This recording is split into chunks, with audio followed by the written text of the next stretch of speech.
Warning, the following high school football game is not for the faint of heart. He's trying to look downfield, being chased down by Devin Porter. He throws it out of bounds. Howe has the game. Here's Zagleski. Please take all necessary precautions. To the 3, to the 2. He's in. It is touchdown time in Texas. Howe Bulldogs football is on HoweEnterprise.com and is brought to you by Ed Meacham State Farm, Sonic of Howe, Scoggins Funeral Home, Attorney Micah Belden. It's intercepted. Brought down by J.C. Helfenstell. Bucks Norton Barbecue, Tech Wave, Robertson Welding Services, Knight Furniture, FBC Howe, Howe Athletic Booster Club, Independent Bank, Exalt Realty. For the football, the ball's on the turf. Howe says they have it, and they do. Austin Lee comes up with a football.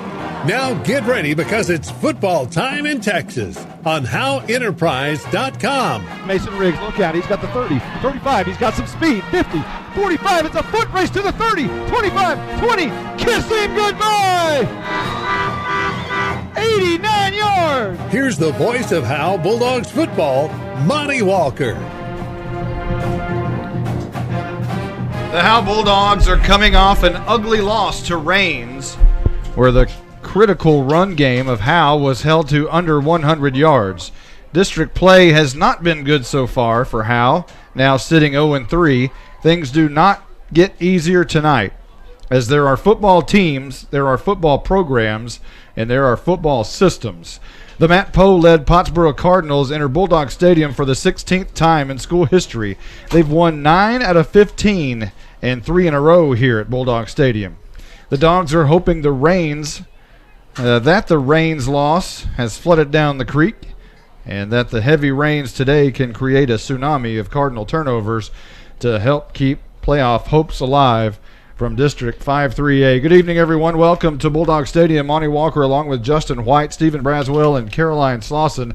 It's a sloppy, ugly, rainy, misty situation outside. It has rained most of the day, not raining now. It appears to be a nice, cool Friday evening, but it's going to be wet in the bleachers and wet on the field, especially, Justin. Yeah, it's not the coldest game I've ever been a part of, not the rainiest, but it's got that miserable feeling to it. You know, it's just kind of nasty outside right now. It is a little bit nasty. We hope the play of the Bulldogs is not nasty. We hope that they come out on all cylinders tonight. This is game number 761 for the Howe Bulldogs. The Bulldogs have a record of 385 wins, 351 losses, and 24 ties since the first game back on September 20th in 1935. Pottsboro leads this series 19 wins to 10 and 1 tie. Before Matt Poe arrived in Pottsboro in 2006, the series was actually 9-10-1. And Howe had scored 294 points and Pottsboro 293. It's about as close as you can get. And since Poe, however, the Cardinals have won 9 out of 10 and have outscored Howe 381-99. Howe is 6-9 at home versus Pottsboro, going back to the first ever matchup on November 3rd in 1972. That's when Pottsboro started playing football over there. They've also outscored Howe here at Bulldog Stadium 293-199. And the Cardinals have won 3 straight here at Bulldog Stadium starting in 2013. The Howe Bulldogs have not scored over 20 points on the Cardinals since 1989. So, you know, we're looking at a lot of, this series has been heavily slanted in Pottsboro's favor for the past, 10, 15 years or so. And it's just, it's time for Howe to get out of that little slump. And there's a lot of talk about Pottsboro pulls a lot of kids from Denison, and that's been happening for several years now. And maybe Howe's got to start pulling kids from Sherman or something. Yeah, you heard Coach Jay allude to where do they get all those kids? Yeah, some of them just maybe move-ins or whatever, but Bulldogs are down. After losing to Raines last week, you kind of hope that maybe it can't get any worse, and they can come out and fight hard for a win tonight. Hopefully, maybe Pottsboro's overlooking Howe. On this day in Bulldog history, the Bulldogs are 5-4 In 1944, they beat Gunner 20-0. In 1945, beat Gunner again 26-0. 1962 lost to Wolf City 6-0. In 1973, beat Whitewright 7-0. A lot of shutouts. 1979 beat Van Alstyne 40-0. And finally, some points. 1984 beat Anna 21-7. In 1990, lost to Aubrey 14-7. What a terrible night that was over in Aubrey, Texas. 2007 lost to Whitewright 54-13. And in 2012, on this date in Bulldog history, the Howe Bulldogs lost to Farmersville 46-29. We're going to take a quick timeout. When we come back, we'll do the starting lineups and all of that. We'll talk to Caroline when we come back. But for the moment, we've got a coach's show and a senior spotlight. We'll be back right after this timeout. Monty, that was Damius Karowski on the tackle. Hey, this is Michael Mosier. I may not be up in that luxury outdoor suite on top of the press box, but hey, I'm still supporting the Bulldogs. I'm proud to be a part of the Howe Athletic Booster Club, where it's only $25 to become a member. I may have retired from pronouncing those difficult names on Friday nights, but I can say go Dogs without batting an eye. Become a black and white, towel-waving Bulldog fan by signing up at each home game, behind the home bleachers, and remember, Aljundo Dakenstater on the stop. I'm attorney Micah Belden, and I will always be a Bulldog. I'm a proud graduate of Howe High School. The great leadership from our teachers and coaches helped me be able to become one of the few certified criminal law specialists in Texas. While I love the black and white, in trials, everything is not always that way. If you've been investigated, arrested, or charged with a crime in North Texas, you need to call me now at 903-744-4252 for a free consultation. I'm board certified by the Texas Board of Legal Specialization, Principal Office, Sherman, Texas. Welcome to the Howe Bulldogs Coaches Show with Bill Jailing. The Coaches Show is brought to you by FBC Howe. Now let's join Monty Walker with Bulldogs head coach Bill Jailing. Coach, the enigma of the bus rides and the travel and how, the long games. How do you figure that out? I had another one last week, and the kids just don't seem to travel well at this point. That's kind of an enigma right now in our coach's office. After the Boyd game and the Rains game, the 2-hour bus rides, we've kind of noticed our kids are coming out flat, and their heads aren't really in the game at the start of it. So we're going to have to readjust the way we do things when we're traveling. We got one more long road trip this year with Lone Oak. Some teams travel good, some teams don't. Right now, I think our kids just struggle with the long bus rides and the travel. So as a coaching staff, we need to figure out a different routine, especially for that Lone Oak game, because that's a big game for us. But it's just, every team's different. Every year we're going to have teams that travel great and teams that don't. And right now we have the enigma to overcome, that right now we don't travel very well.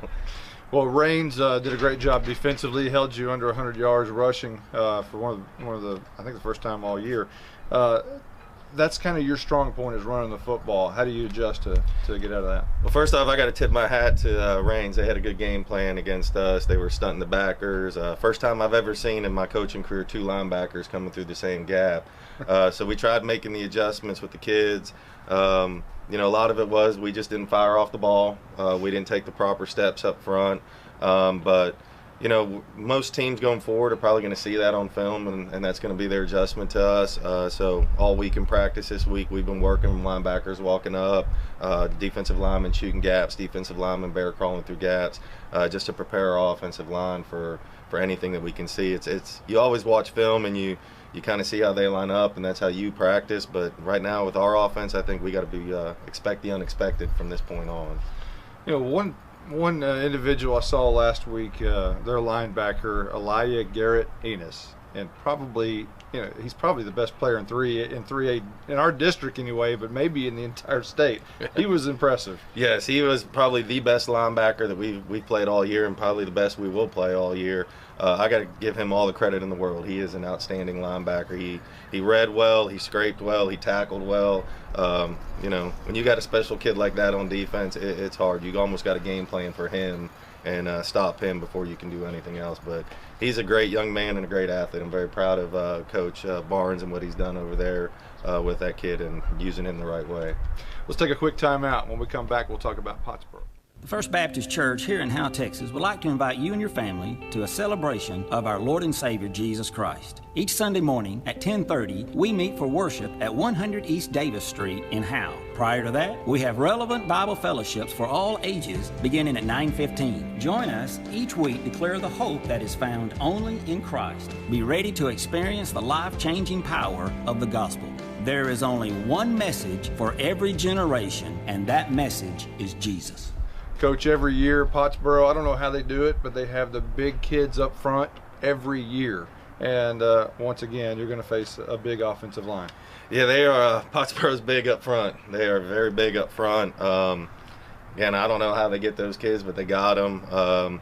We're going to have to be moving a lot up front, and we're going to incorporate more of a 3-3 look and stunting more to overcome that size up front. But they are extremely large up front. And we're down to 24 kids right now on the varsity, so we're banged up, and we got some injuries to overcome, and we got some kids out for certain reasons, and we're just gonna have to overcome that as a team. But they're large up front. I mean, size hurts sometimes, but with our game plan this week, we're hoping that we can overcome that size with our speed up front and our moving around a little bit. Defensively, what do you expect to see? Will they jam the box? Yeah, I expect they'll jam the box. I expect that they'll walk up backers since they've seen it on film. They're going to play more of a six-man front up front, two backers, and then two corners and a safety. But like I said, I got to expect the unexpected now offensively. So we've been practicing all week facing there at the front we see on film, a front that we think they'll line up in, and then just anything that we think a team could show us. We have to establish the running game. We got to keep their offense off the field. Their offense is very fast. They throw the ball very well. So we got to control the clock. That's imperative this week to keep that offense off the field. I'm going to throw something at you. You brought up two sophomores a week ago, and they got a lot of playing time, Jackson Adkins and Jordan Jones. What were your thoughts about those two kids? I thought they did very well for their first varsity game. Jordan played very well in the secondary. It took him a little bit to get used to the speed of the game. Jackson did extremely well. Both of them will be starting again this week. So it's that's kind of the overcome and adapt mentality with them. They just got to face it and go. But I was very proud of their effort for their first varsity game. I mean, it's always a difference when you step out on the field on a JV game and then you step out there on a Friday night. The speed is totally different. So I thought they did a good job adjusting to it, but they're a work in progress. But I'm very excited about those two young men for the future. They're getting after it. So Pottsboro head coach Matt Poe, in his 13th season at Pottsboro, he's 10-1 overall versus Howe. The only win Howe got was in 2010. What adjustments do you make to kind of flip that a little bit? We got to play. I mean, flat out, we got to play. Again, this is going to be another team that we're playing this week that we got 24 on the sideline. He's going to have about 40 to 50 kids on the sideline. They're two platooning where all our kids are going both ways. So that's going to play a factor. Again, like I said, I always think it plays a factor in the third and fourth quarters more than the first half. But we're going to have to come up with something to keep their offense off the field and to just take advantage of what they're giving us offensively and defensively. But he's 10-1 against us. I think a lot of that has to do that he's got more kids to choose from than us each year, and I don't know how he gets some of those kids he gets, but he gets them. But like I told our kids last week, I think the last time we beat Pottsboro was 2011, or was it 2010? Excuse me. So I said, hey, opportunities there to change a tone. So let's get after it and go get it done.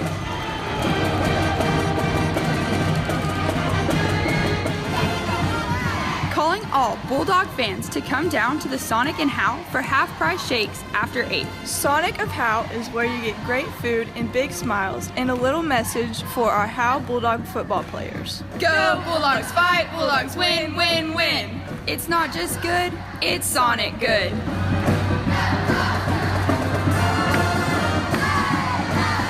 Hey Bulldogs, great news. I'm your hometown realtor and I'm also a Bulldog. Hello, I'm Kevin Sarles and I'm with Exalt Realty.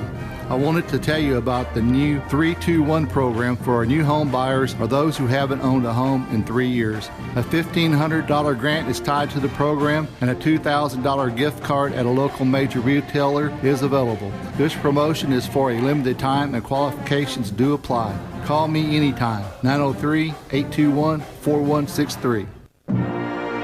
Welcome to the Howe Bulldogs Senior Spotlight, brought to you by Ed Meacham State Farm. Now let's join Monty Walker with this week's senior. This week we're joined with seniors Austin Lee and Mason Riggs, and we'll start out with Austin. You've got a pretty good story. Now, from what I understand, your mother's quite the hero to you. Talk about that a little bit and a little bit about your story. Well, I'm adopted for one thing, and when I was born about a month premature, and my mom, whenever I was growing up, she would only get about, I'd say like 4 hours of sleep every single night until I was about 2, just because I had a foot condition. I was deformed, and my foot was deformed, the bones. It was called club foot, and it would be able to wrap around somebody's arm, and the doctors always told me and my family that I was never going to be able to walk or run or play sports or anything.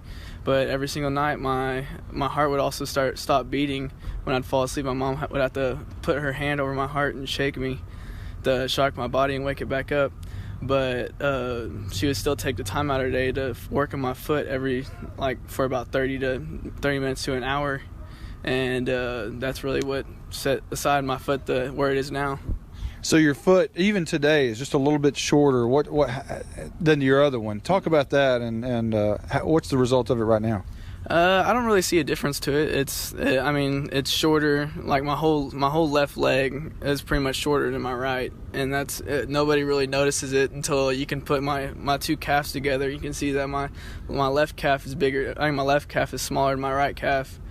But obviously it doesn't matter. I mean, you've got over almost 400 yards rushing this year. Yes, sir. All right, so what are some other things you're involved with here at Howe High School? Well, I do powerlifting, I do track, and I played basketball for a little bit. I'm probably going to come back to playing basketball this year, but that's about it, mostly. So I've noticed in the pep rallies, I don't even know if you have a chair. I don't know if you need a chair. When I see you there, you're always standing up and cheering. I mean, you might as well have one of those little cheer outfits on, right?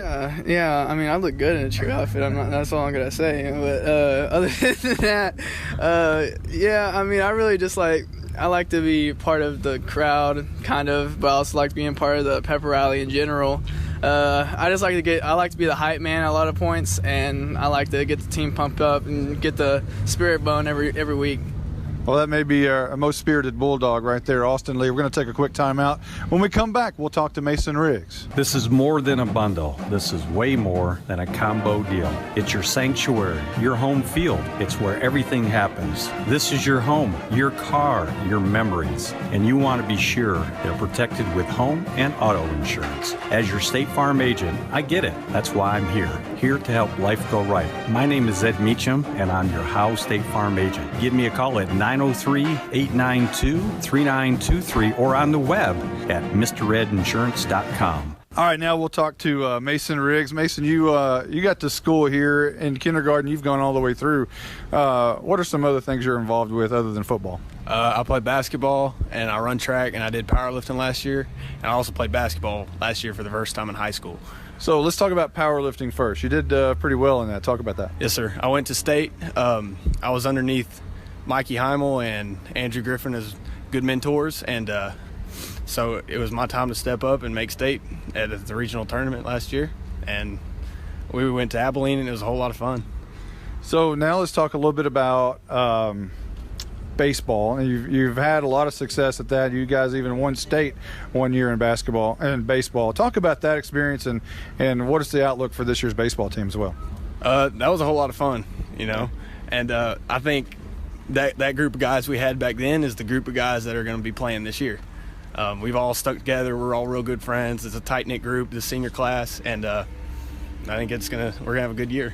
Another new coach. You seem to have new coaches in baseball all the time. Well, what do you think about your new coach? He's a good guy. I think he's really hard work driven, and I think he just wants to win. So football-wise, you guys started out 3-0, have now gone 3-3. Had some struggles kind of off the field. We won't get into that, but what about the team itself? How does it come together, through that period? I think that we've started to come together as a team very closely through everything we've been through, and I think eventually it's going to help us out whenever it comes to that time for a tight game, close game. We need 1 yard, that kind of thing. We're building that kind of team here with this atmosphere that we have now of a tight-knit group. I know one thing you guys have to figure out is how to travel.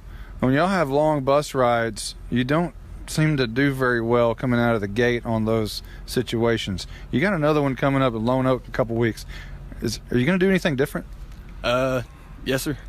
I think when we hop off the bus, at least for Boyd, it was raining, lightning delays, that can cause you to get real unfocused. So we're going to make it a point this next time we travel to get off the bus focused, get on the bus focused, and be focused when it's ready for game time. What about here on out? What do you feel about the rest of the season? I think we got a good shot to go to the playoffs. All right. You have heard it from Austin Lee and Mason Riggs. We'll take a quick timeout. We'll be right back right after this.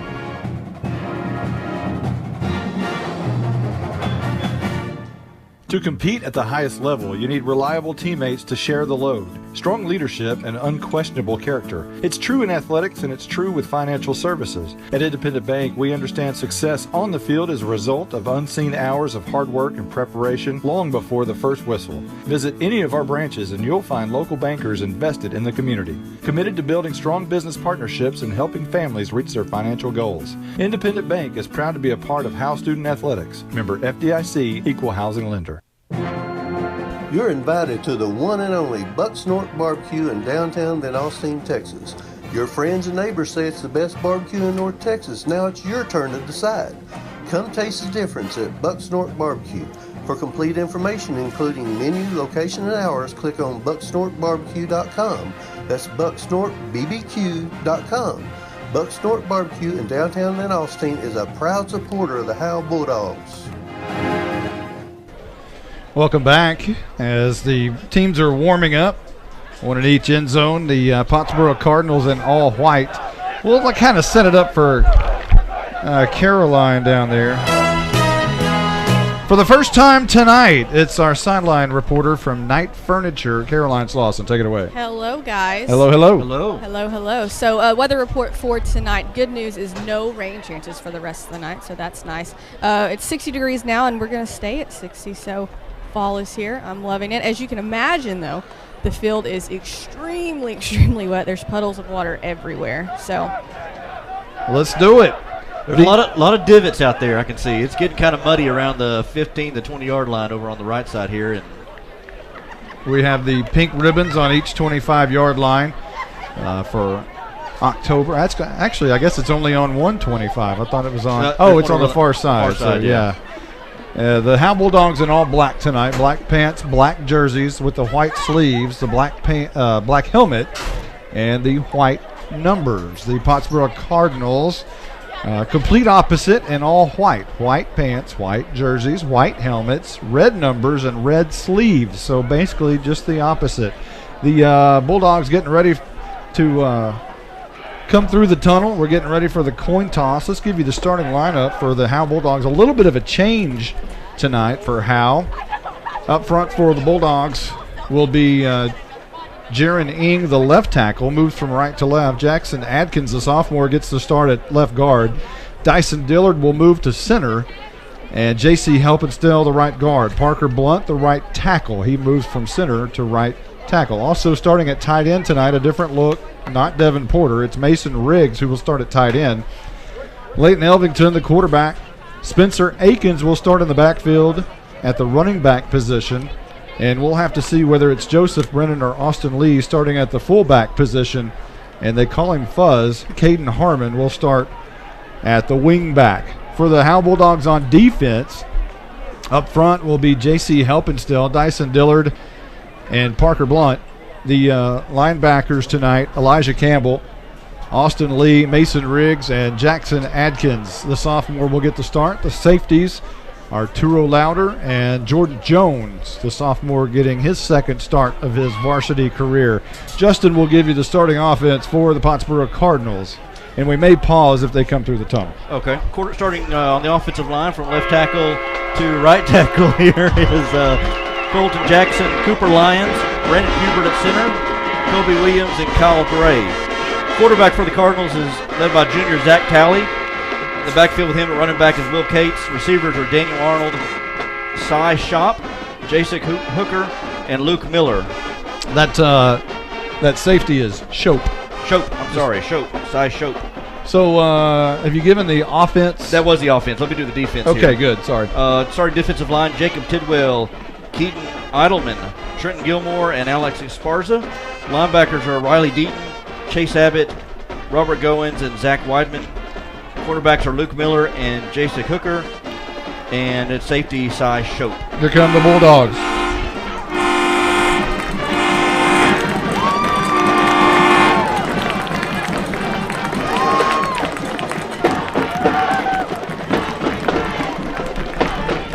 Not a great crowd here tonight, as it's a little rainy, a little cold, and we have one thing that is driving me absolutely crazy up here in the press box, however, is I lost a bet a week ago with the Red River rivalry.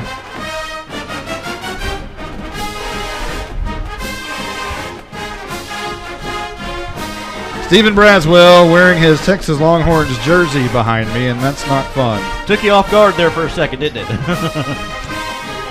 Let's check now with Caroline Slauson. We're getting ready for the coin toss. I'm glad you had fun with that one. Here's Caroline on the side and the coin toss. Number 52, Jonathan Helpenspell. Okay, guys, this is a district game. Going to be intense. We're going to be looking to you guys to help us keep control on the field, okay? Keep your teammates under check. We won't have any problems all night. Okay, here's the toss coin. It's just a regular old silver dollar. Head on that side, eagle will be tails, okay? Head on that side, the eagle will be tails. Because the field's wet, I'm going to catch it and open my hand. Whatever's up will be the call. Got it? Okay, Pottsboro, you're in the white. You're the visiting team. It's your call. What's your call? Heads. Heads. Calls heads, okay? Here we go. And it's a tail. How's your choice? We want the ball. You want the ball. Mason Riggs called that he wanted the football, and that's what will happen tonight. The Howe Bulldogs won the coin toss, and Howe will receive to start the game. So that'll be Howe's 5th game of the year to be receiving the opening kickoff. Nice start. At least the coin toss is off. That's a good maybe omen, good sign. perhaps. Yeah, maybe that's a good sign here. So we'll be ready for the national anthem here momentarily. Again, the Pottsboro Cardinals 3-3 on the year, 1-1 in district play. They took it on the chin to Van Alstyne, but I think everyone's going to take it on the chin to Van Alstyne. They look to be pretty awesome, and I think we're ready for our prayer now. I pray that you watch over everybody as they play, as they cheer, and as they march. I pray that you let this game go well no matter who wins and who loses, and I pray that you watch over everybody as they go home and make it home safely. In Jesus' name I pray, amen. And now our national anthem.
And it's football time in Texas at Bulldog Stadium in Howe. It's the 3-3 Howe Bulldogs and the 3-3 Pottsboro Cardinals.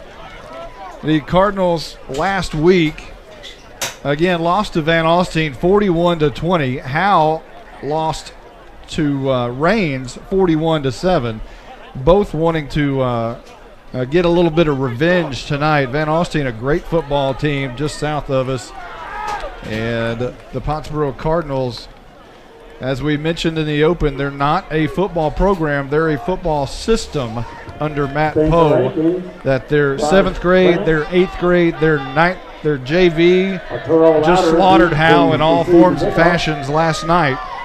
And they run the same offense from 2nd grade all the way to varsity. So it's a pretty impressive system that Matt Poe has put together. And we're just about ready for the Tech Wave kickoff to start the game.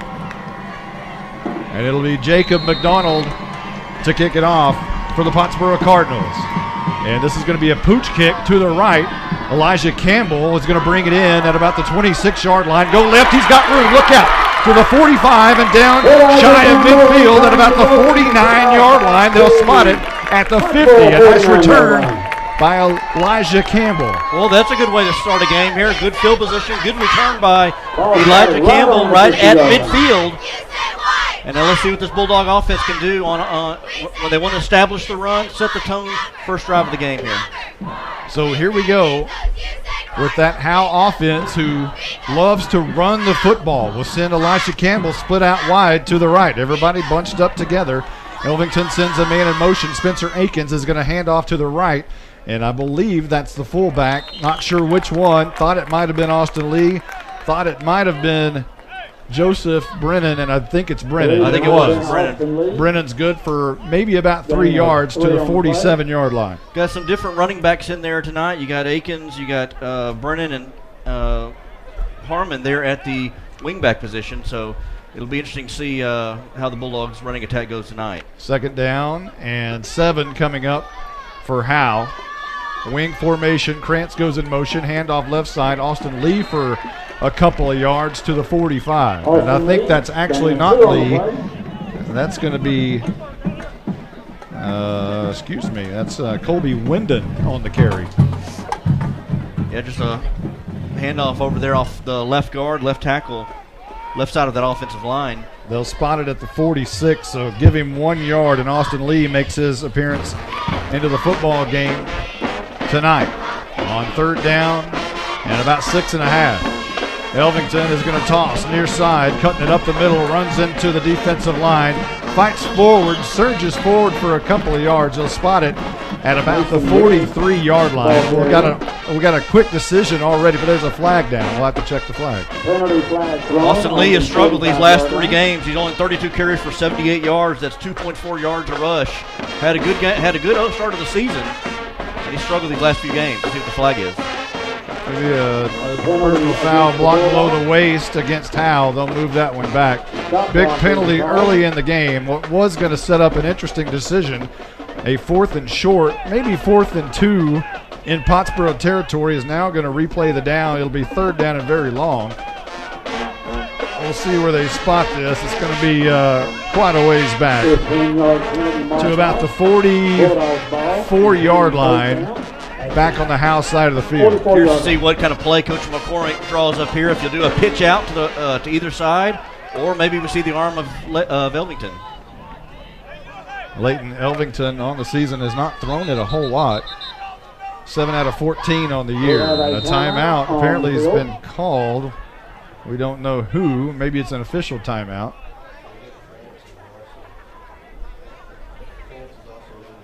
We have Bryce Krantz and Elvington in the game. We still don't know why the timeout has occurred. There's no indication. And apparently there was an infraction against Howe, and they're moving it back another 5 yards. So it's going to be spotted at the 39. Perhaps they didn't spot it the original line a moment ago where they needed to, and now they spot it back to the 39 where apparently they needed it to be. So Elvington goes under center. 2 men in the backfield. Elvington is going to roll out left, wanting to throw. has time, throws it deep down the field. A lot of traffic. It goes up, and it's almost intercepted. And jerseys are dirty now on the far sideline as that one's incomplete. It's 4th down and punt time now for the Bulldogs. Threw it to Campbell over near the far sideline there. Threw it off his back foot, and Campbell looked like he got a hand on it there at first, but I tell you what, as he came down, water just splashed everywhere from all the defenders that hit the ground. Jason Hooker and Luke Miller back to return the punt as Campbell gets off a wobbly kick, high kick, going to bounce inside the 40 at the 38, roll towards the sideline. No chance for a return as Hooker just looks at it at the 32-yard line, and that's where Pottsboro will start. Pottsboro 32-yard line. So there's 10:33 on the clock. We are just underway, and I guess I need to change that scoreboard, right? Where's Michael Mosier? I'm going to blame him for this. Come on, Michael. Where are you? You should be texting us, let us know to change the Yeah, scoreboard. it's your job. Come on. 1st and 10, right to left is Pottsboro. And again, in all white, we'll send 2 receivers to either side. Daniel Arnold split out wide to the near side. Man in motion is Shope. This is going to be a screen pass out to Hooker, and he's going to have enough as he spins down to about 8 yards. That's not Hooker. That is Luke Miller, who was split out wide. And on the first play of the game for Pottsboro, they pick up 8 yards to the 40. Quick pass there, as you said, over to the right side, and they're going to balance it out here. They're going to throw the ball, they're going to run the ball, so Bulldogs need to stay on their assignments here. 2nd down and 2. Again, 2 receivers either side. 1 man in the backfield is Will Cates, and the quarterback will keep it right up the middle, and the left-handed quarterback is Zach Talley. They alternate quarterbacks.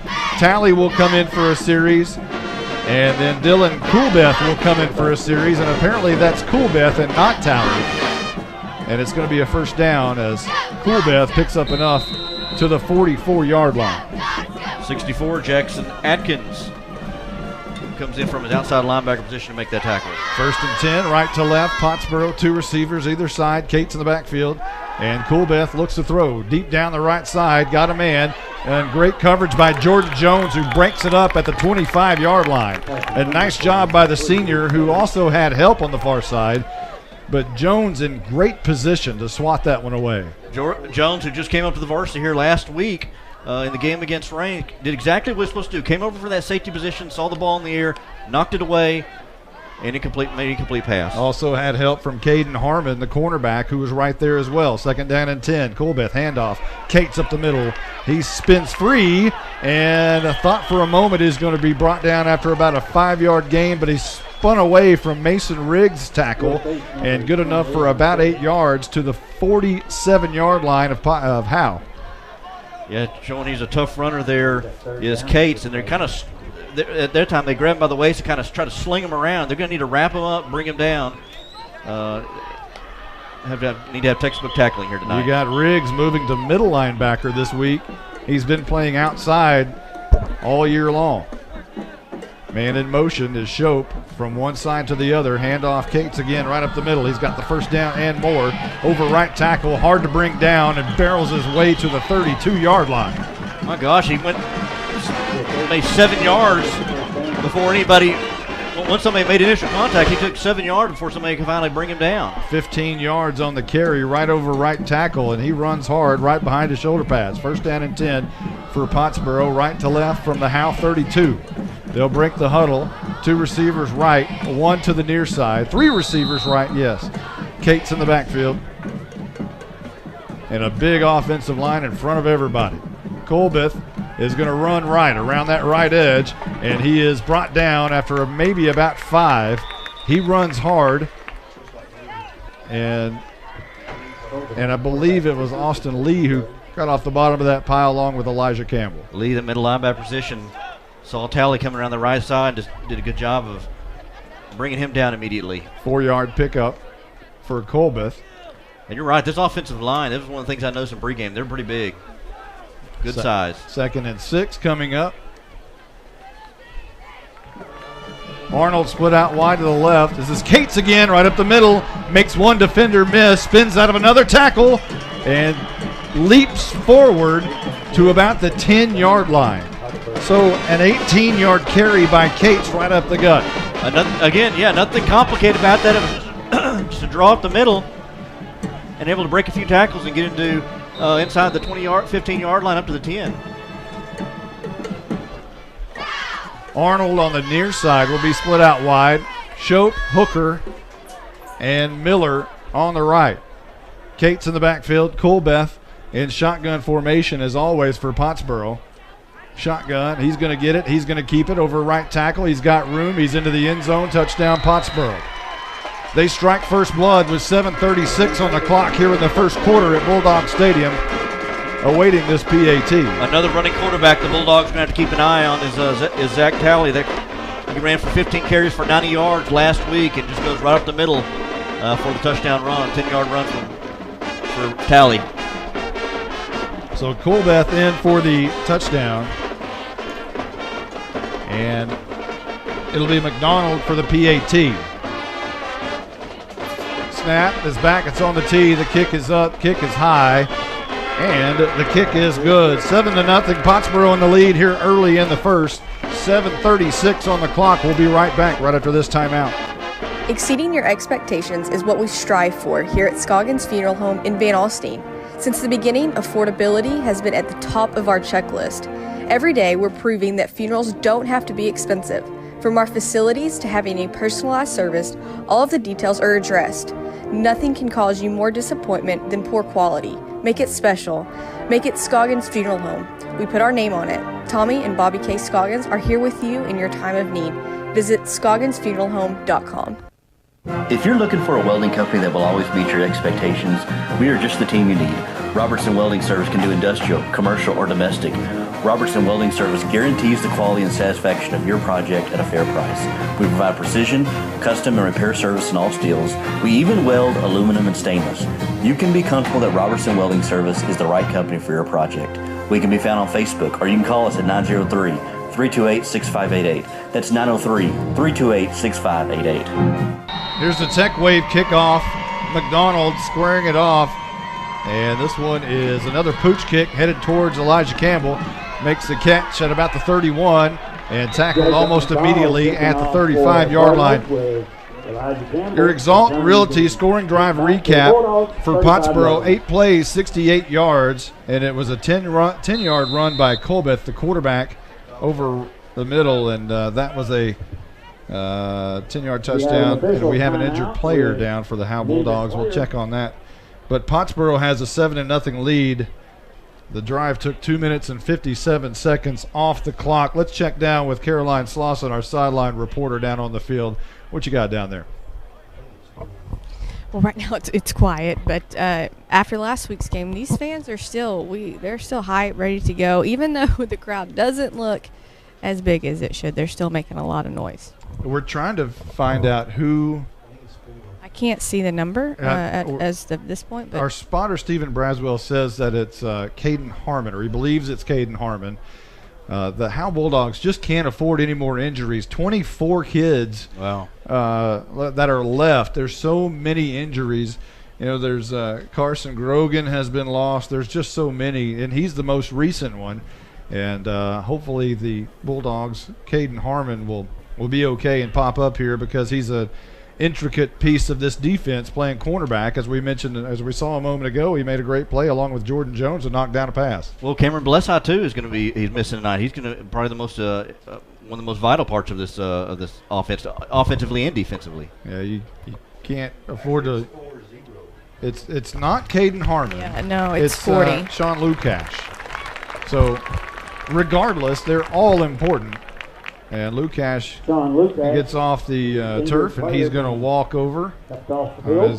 Doesn't need any help from Ricky Ake. Ake's been here for 30 years. There's a story in itself right there. I'm going to blame that one on Mr. Longhorn over here for getting the wrong kid. You know what that deserves? No, I won't play it right now. First and 10 for ball at the 35. Howe at the Howe's own 35. moving left to right, and this is going to be a toss left side, met in the backfield, nothing doing there, a loss on the play. And I believe that might have been Brennan on the toss. And it was Trenton Gilmore, defensive lineman, had 13 tackles last week, a fumble recovery, and a tackle for loss as he hits Brennan right there in the backfield for a 1 yard loss. So the ball now at the 34. Again, Howe moving left to right. Elvington will come under center. They break the huddle. Elijah Campbell split out wide to the left, 2 men in the backfield. And this is going to be a toss to Bryce Krantz running from right to left, and he's brought down in the backfield. So far this series, nothing doing, going backwards, and now they're spotted at the 32 perhaps. Yeah, Krantz got that pitch on the left side, and I mean, it was number 12 there. I'd see what that was. As soon as Krantz got around that left side, they were waiting for him. So now, again, the Bulldogs playing behind the 6 in a 3rd and long situation. 3rd and 13 from their own 32. Elvington toss near side. Akins, he's got speed up the middle, and he's slung down after a pretty nice gain. Nowhere close to the first down, however, up to the 41-yard line. Well, we saw some of the speed of Akins there. If they can get a little bit of some holes there and get them a chance to get an open field, they can make some things happen. They just haven't had much up front, being able to form holes and get blocking up front. Akins was shot out of a cannon for 9 yards, but it sets up 4th and 4, and Elijah Campbell will go back to punt from his own 30-yard line. The punt is a long, high kick, sends Hooker way back to the 20, bounces back to the 15, and he's going to just look at it. Brennan will down it right inside the 15 at the 14-yard line. A nice punt by Elijah Campbell. Cardinals will get the ball back after that first possession, just basically march the ball down the field. A little bit of run, a little bit of pass. Able to keep the Bulldog defense off balance here with their balance attack. 5:42 on the first quarter clock. Pottsboro in the lead, 7-0 so far tonight. And they have the ball at their own 14. A nice punt there again by Elijah Campbell. Very nice. So this time, it'll be Zach Talley coming in at quarterback, and he's going to hand off to Cates around the right edge. He's got a lot of room. He's got 10 yards, maybe 11, up to the 25-yard line. Got that carry, went around the right side there, and he wouldn't hardly even touch until he got near to the first down marker. Tackled by Arturo Lauder. It'll be a first down at the 25. Clock rolling at 5:32. Bulldogs are going to have an answer for Will Cates at some point tonight. And he is a tough runner. 2 receivers either side. Talley in the gun. Low snap, digs it out. Cates. And he is going to be brought down hard at the 25. No gain there as Talley may have kept it. We'll have to check and see who gets off that pile. It might have been a play fake. Well, I wonder if that low snap kind of threw things off just a little bit. I saw Devin Porter, part of the Bulldog defense there in the middle of that, able to get the stop.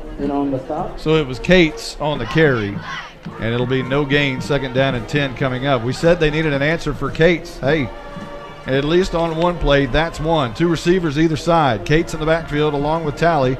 Left-handed quarterback, looks near side, looks far side, looks across the middle. Incomplete. Jordan Jones fell down, and the ball was headed right towards him. It was intended for Jasek Hooker, just out of his reach. It falls incomplete. 3rd down and 10 coming up. Yeah, just right across the middle of the field there. Jones, if Jones wouldn't have slipped down, he may have had a chance to pick that one off because it was coming right at him. Yeah, he read that nicely, but the footing gave away, and he fell down. Yeah, the divots in the field are becoming bigger and bigger on each drive. 3rd down and 10, right to left, towards the north end zone. Goes Pottsboro, a man in motion. And dropping back, rolling out right, Talley. Rolling right, trying to throw. Now he's going to tuck it and run. He's got room. He's got 8, maybe 9. Up to the 33-yard line. Shy of a first down. It'll be 4th on their own side of the field. Thought about trying to throw it downfield. Good coverage by the Bulldogs and tucked it and ran. He's going to be short, as you said, 2 yards. So 4th down. Interesting to see here if they decide to punt. It was Austin Lee on the tackle. We'll see about the punt. They're on their own side of the field. I don't think they're going to punt, but they do They are going to snap it to one of these cats. I think Shope is in the gun, and I bet you he's going to run it. He does to the right side, and he's got a first down. And Moore, look out, on the far side, and rung out of bounds just past midfield. Or they'll say he stepped out just shy of midfield at the 49. And again, when these give it to Shope, he was he's one of the vital parts of this offense as well. So another guy who can get the snap and just take it, use his athleticism and speed and get him a first down. What they run there is 3 men in the backfield. It looks like an old straight T type of offense, but they snap it in shotgun to Shope, and he'll just carry it on a slam to one side or the other. He carried it there, and this is the same formation. 1st and 10, shy of midfield, and a timeout has been called by Pottsboro. We'll take 1-2. We'll be right back right after this timeout. Monty, that was Damius Karowski on the tackle. Hey, this is Michael Mosier. I may not be up in that luxury outdoor suite on top of the press box, but hey, I'm still supporting the Bulldogs. I'm proud to be a part of the Howe Athletic Booster Club, where it's only $25 to become a member. I may have retired from pronouncing those difficult names on Friday nights, but I can say go Dogs without batting an eye. Become a black and white, towel-waving Bulldog fan by signing up at each home game behind the home bleachers, and remember, Aljundo Dakenstater on the stop. I'm attorney Micah Belden, and I will always be a Bulldog. I'm a proud graduate of Howe High School. The great leadership from our teachers and coaches helped me be able to become one of the few certified criminal law specialists in Texas. While I love the black and white, in trials, everything is not always that way. If you've been investigated, arrested, or charged with a crime in North Texas, you need to call me now at 903. Here's a handoff straight up the middle. I'm getting a lot of feedback from somewhere. On a base. Not sure where that's coming from, but anyway, that's good for about 3 or 4 yards past midfield to the 47-yard line in Howe territory. Cardinals really aren't doing anything, again, nothing complicated, just snapping to one of their backs back there and just letting them maneuver their way through the blocks and through the holes. 2nd down and 7 coming up for Pottsboro. 2 men in the backfield. And this is going to be a handoff to Cates around the right edge. He slipped down, but then he regained his traction and picked up enough for the first down, and more down inside Howe territory to the 35-yard line. He's quick. He runs low to the ground, and he's able to bounce off his hands if he needs to keep going. Yeah, he's got good balance, just good the way he runs, the style he runs. Just looks like a really good running back. 13 yards for Cates. Sets up another 1st and 10.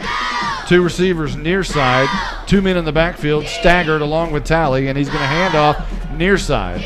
And a trap on the near side, and that is going to be a touchdown. From one side to the other, Daniel Arnold takes it to the house from 20 or 31 yards.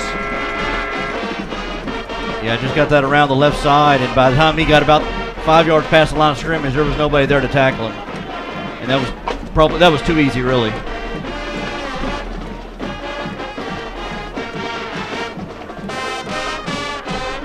So it's 13-0, awaiting this PAT from McDonald, and there's 2:38 on the clock. The PAT is on the tee, and the kick is up, and the kick is good.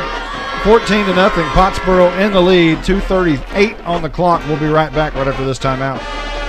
I'm attorney Micah Belden, and I will always be a Bulldog. I'm a proud graduate of Howe High School. The great leadership from our teachers and coaches helped me be able to become one of the few certified criminal law specialists in Texas. While I love the black and white, in trials, everything is not always that way. If you've been investigated, arrested, or charged with a crime in North Texas, you need to call me now at 903-744-4252 for a free consultation. I'm board certified by the Texas Board of Legal Specialization, Principal Office, Sherman, Texas.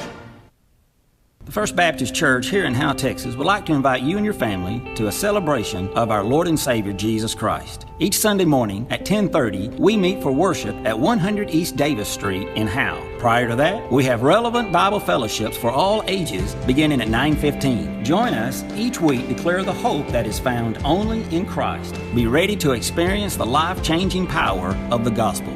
There is only one message for every generation, and that message is Jesus. Welcome back.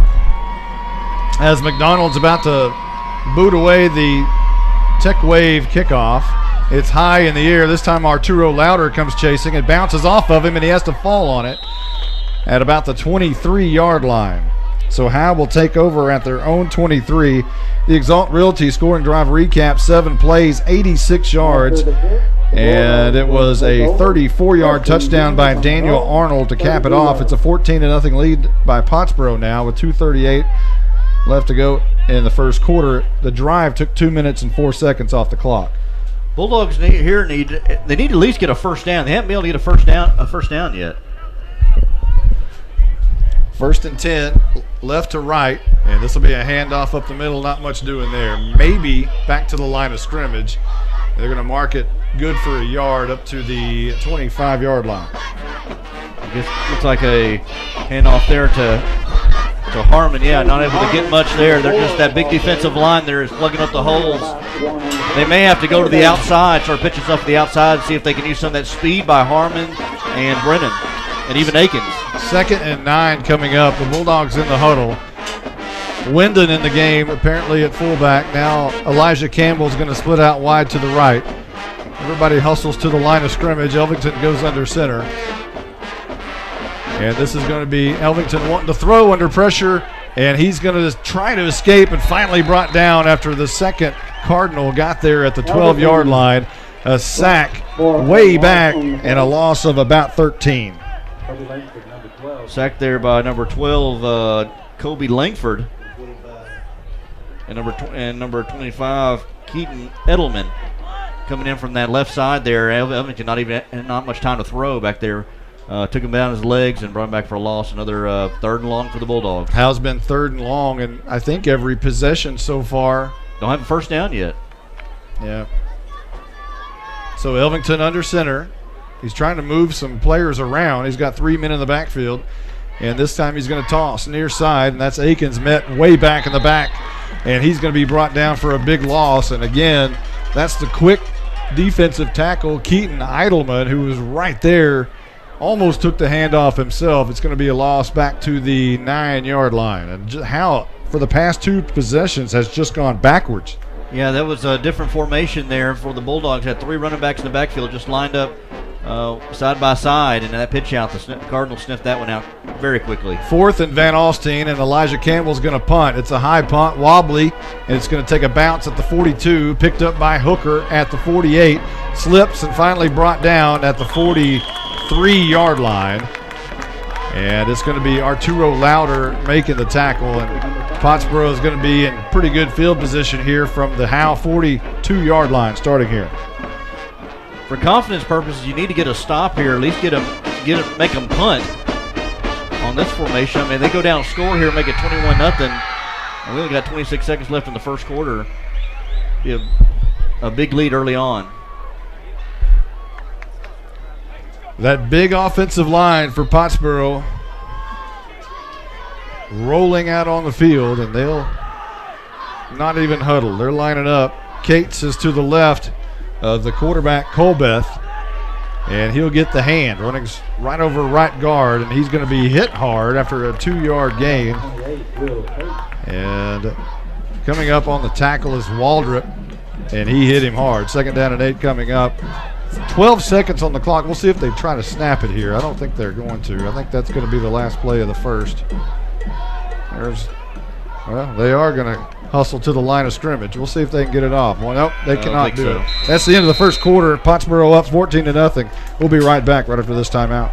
This is more than a bundle. This is way more than a combo deal. It's your sanctuary, your home field. It's where everything happens. This is your home, your car, your memories. And you want to be sure they're protected with home and auto insurance. As your State Farm agent, I get it. That's why I'm here to help life go right. My name is Ed Meacham, and I'm your Howe State Farm agent. Give me a call at 903-892-3923 or on the web at MrEdInsurance.com.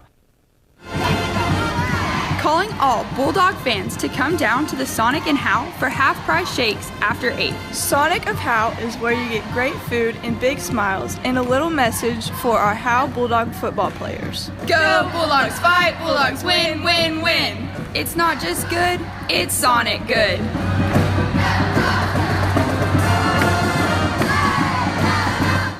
Flipping from one side to the other as Pottsboro now moving left to right from the Howe 40-yard line. It's 2nd down and 8.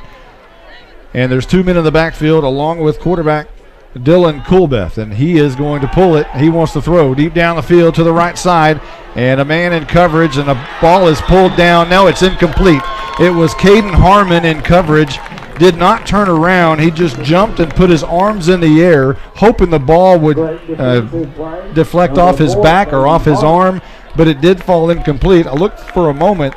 It looked like Luke Miller was going to make the catch. Yeah, Luke Miller, who had led the receivers last week for Pottsboro, 5 catches for 104 yards and a touchdown, threw it down to him. Harmon, put his hands up, just hopefully maybe that would throw him off just a little bit. And he came down with it and lost it in the process. 3 receivers near side, 3rd down and 8 coming up. Coolbeth in the gun. And this is going to be Coolbeth wanting to throw, rolling out right, throwing it, it's incomplete. He was throwing it somewhere in between Hooker and Miller. Either one of them could have been the target, but it falls incomplete. It's going to be 4th down and 8 coming up. Throw him to the left of both of those receivers. And tell you what, talking about Pottsboro, some teams don't have one quarterback. They have 2, and 2 pretty good quarterbacks. They have 2 good quarterbacks and 1 outstanding running back in Will Cates. 4th down and 8, and they're going for it here. Colbeth in the gun. 3 receivers near side. He looks the other way, looking deep down the field to the left. In coverage and incomplete. J.D. Thornton was there, who went up for it, knocked it down. So Howe will take over possession, and you said Howe needs a stop. They got one right there. I was just about to say, okay, let's use this. Howe needs to use this as momentum right now. They've got to stop. They got pretty good, decent field position now, starting at their own 40-yard line. Now just worry about getting a first down. It's just baby steps, one little thing at a time. Don't worry about scoring. Worry about getting a first down and see where it takes you. We don't say enough about the assistant coaches from the Howe staff, but I don't think there's hardly anybody more respected than Mike Zagleski and Eric Johns. Those two, the defensive coordinator and one, the secondary coordinator, both of those coaches are outstanding, not only coaches but human beings. And it's 1st and 10, right to left, handoff up the middle, and a lot of room there for a moment, or making some room, is going to be Fuzz, Caden Harmon, and he'll pick up 6 all on his own as he just kind of darted through there. Harmon, not a big kid. He doesn't need a big space, and was able to squeeze through one right between that left guard and that left tackle. So that'll bring up 2nd down and 4. And for one of the first times tonight, the Bulldogs have positive yards and are moving forward. Head of the sticks. Yeah. How about that? 2nd down and 4 coming up. Elvington drops the snap, a fumble, and I believe the Bulldogs are going to recover but lose 2 yards back to the 44-yard line. Dyson Dillard is at center now. He's moved into center. Right before the play, I noticed the official was wiping off the ball. And the ball, we know the ball's wet, but Howe's had snap issues all year. It's not like tonight's the first night. But I do know that the ball is wet, and they're wiping it off with the towel before each play. 3rd down and 5 coming up. Elvington under center, man in motion, and he's going to hand off left side, making one guy miss, as I believe that again is Harmon. He's going to get a couple of yards, maybe one. They're actually only going to say 1. But he sidestepped one defender. I think they're going to give him 2. But sidestepped one defender that was almost in the backfield with him. And so that's good job by Harmon, at least to get positive yardage. And I kind of thought maybe they'd try to go for it, down 14-0. You're the underdog. But they're going to go ahead and punt it, looks like. Not on their side of the field. They're going to punt it away. Elijah Campbell, a pretty good punt, back to the 20-yard line. Going to be taken up the near side and brought down hard. The ball I thought was coming out, but that was a bunch of mud coming off the bottom of somebody's cleats. So Pottsboro will take possession at about the 29-yard line after the punt. Yeah, that was a hard hit there by, who was that? I think that was, can't tell if that was, Joseph Brennan was one of them. Somebody delivered a good hit there down for the Bulldogs special teams. Jackson Atkins. It's going to be one of those nights where you can't tell whose number is and that's what I'm having a problem with. I can't tell who the number that was. Jackson Atkins, you can't see the back of his jersey. It's basically Brown. Here's a bad snap on the ground, picked up and brought down by a host of Bulldogs, as that is Zach Talley in at quarterback. It was a low snap. He picked it up off the turf, then kicked it, and right there as soon as he picked it up were a host of Bulldogs, and it was Alex Kellum, one of them, to help bring him down. Along with Parker Blunt in there as well. And I tell you what, that any help that the Bulldogs can get, will be beneficial for them. Use the weather and the bad playing surface. Loss of 4. Another bad snap. It goes over his head, and this time he's going to throw it out left-handed. This one's going to be intercepted at the 41-yard line. Jordan Jones.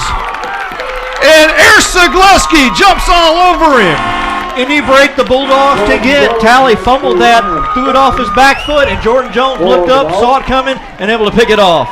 When he picked up the football, Talley, the quarterback, he is left-handed. He just chunked it. He was under pressure by Devin Porter, who was in his face. He just heaved the ball down the field. Jordan Jones right there to pick it off. Again, the break the Bulldogs need. Now take advantage of this so you're on Pottsboro side of the field. And this is going to be a handoff left side, and Harmon good for maybe a yard. I've got a late flag come in. Making Harmon to the walk area. After the play, a penalty flag thrown. I don't know what that. We'll have to check it. The officials tonight, I'll let you see what that flag is. The official tonight from Commerce, Tommy Van Dever is the referee. The umpire, Brandon Butler.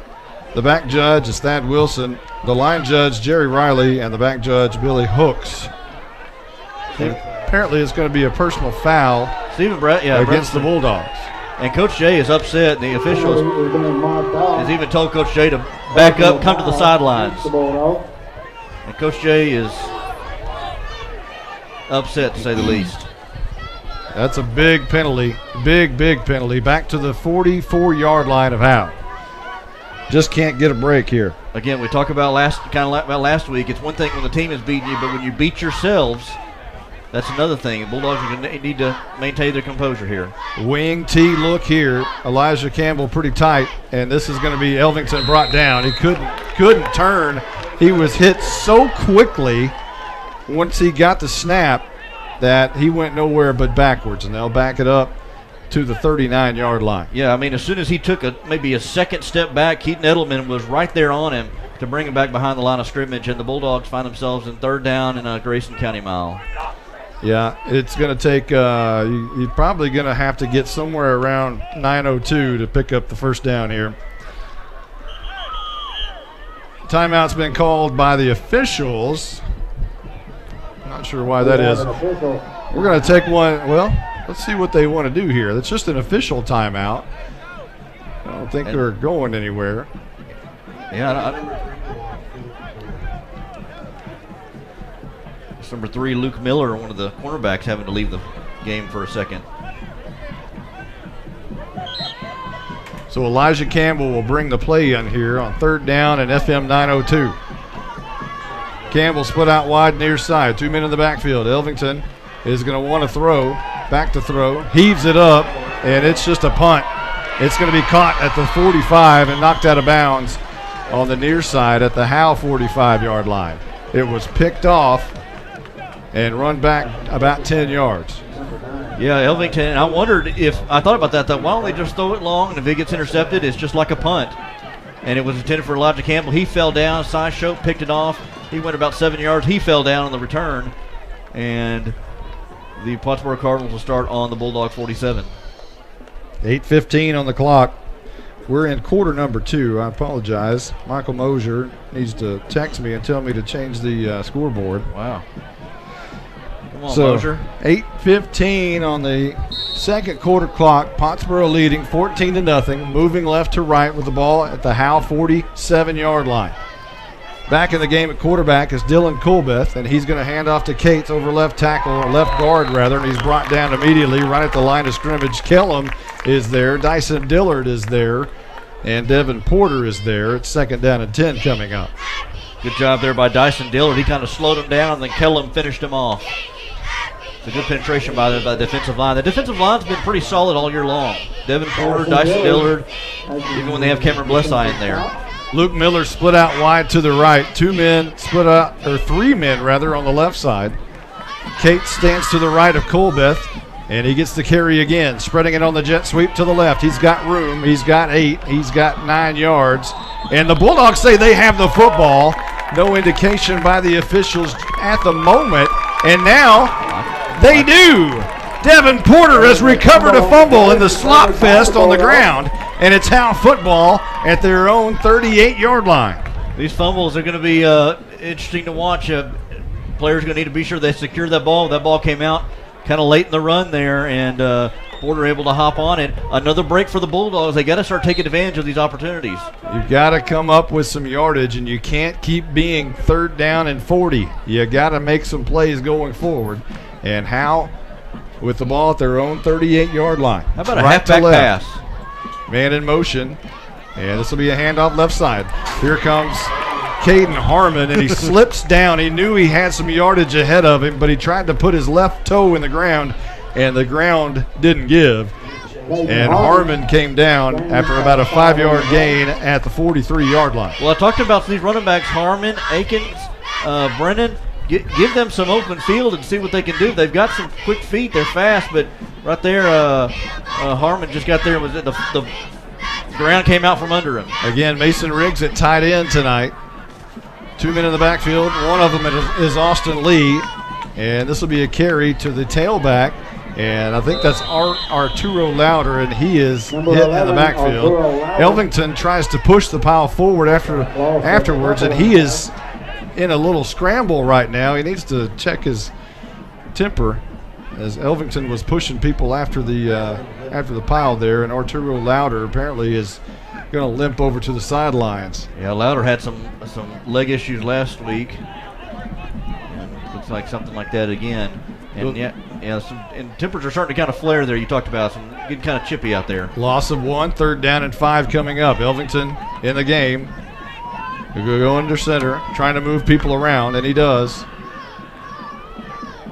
And this time he's going to hand it on the inside counter, and good for a couple of yards of Spencer Akins, but not enough for the first. And 4th down coming up, and at some point you got to start wondering, well, do we take a shot here? It's 4th and 2. You're not quite to midfield, but you're close. You're at the 46. Is it worth considering here at this point in the game? It's still second quarter, and Howe apparently is going to punt the football here, 14-0, and I think that's the right call at this point in the game. I think so right now. Yeah, you're on this side of the 50, and you're playing pretty good defense these last couple of possessions. This is going to be a long punt. Another good punt by Elijah Campbell, taken at the 20-yard line by Miller. Comes near side, now comes to the middle of the field, flag down. He's got a lot of room across the other side of the field to the 45. Midfield, slung down hard at the 49-yard line, but check the flag at the 25. More than likely, it's going to be a block in the back or a block below the waist. Porter brings him down hard at the 49, but let's check the flag back here, and it appears that one's coming back. Yeah, it looked like a block in the back there. I think they officially called that. So that'll help the Bulldogs a little bit. So Pottsboro has the ball with 5:16 in quarter number 2. And I think they're going to have the ball deep in their own territory here after a 10-yard penalty. Block in the back. Yeah, things have slowed down here for the Cardinals here in the second quarter. Some of it's been just they've had some low snaps. They fumbled the ball. Again, the playing surface is just is not great right now, and so that's kind of been a great equalizer for both teams. So see what the Bulldogs can pull out in this possession. So the ball at the 15 of Pottsboro, deep in their own territory, moving left to right towards the south end zone. 1 man in the backfield is Cates, and this time the quarterback wants to throw it out left. Talley was trying to hit his inside receiver. He overshot him. It falls incomplete. 2nd down and 10 coming up. As the quick hitter, Jordan Jones, was in coverage. Yeah, good job there by Jones. Jones was reading that all the way there and was going to either make the tackle or make a deflect that ball, but it was a little bit off target. They're intended for the receiver. 2nd down and 10 from the 15. 3 receivers to the left and 1 near side. And this will be a handoff to Cates around the left side. The ball I thought was on the turf for a moment, but it was Cates. And he was brought down. A nice play there around that edge. And it'll be 3rd down and 10 now as Austin Lee makes the tackle. Again, I talked about the field. I think that what you thought was the ball was a piece of the grass coming up. And I think Cates may have slipped or had his footing be an issue over there on that left side. So it's going to be a 3rd and long for the Cardinals.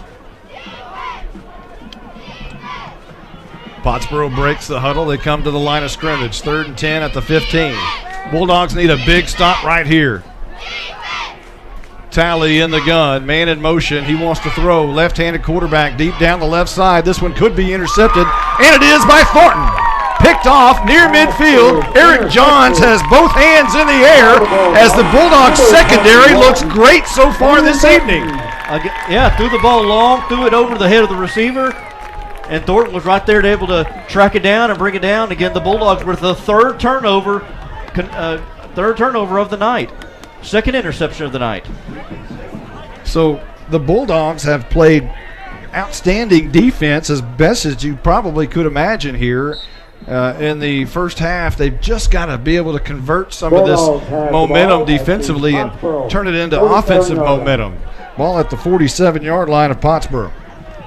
Elvington under center. 2 men in the backfield. 1 man in motion is Harmon. They're going to hand off left side, and actually no. Elvington keeps it, and he's brought down for a loss back on the Howe side of the field at the 49-yard line. And that was an interesting call. He faked the handoff, kept it. I don't know if it meant for that to be a play action or running around him or run it himself. But as soon as he faked the handoff, he was caught dead to right back in the backfield. Colby Wyndon checking into the game. He'll be in at fullback.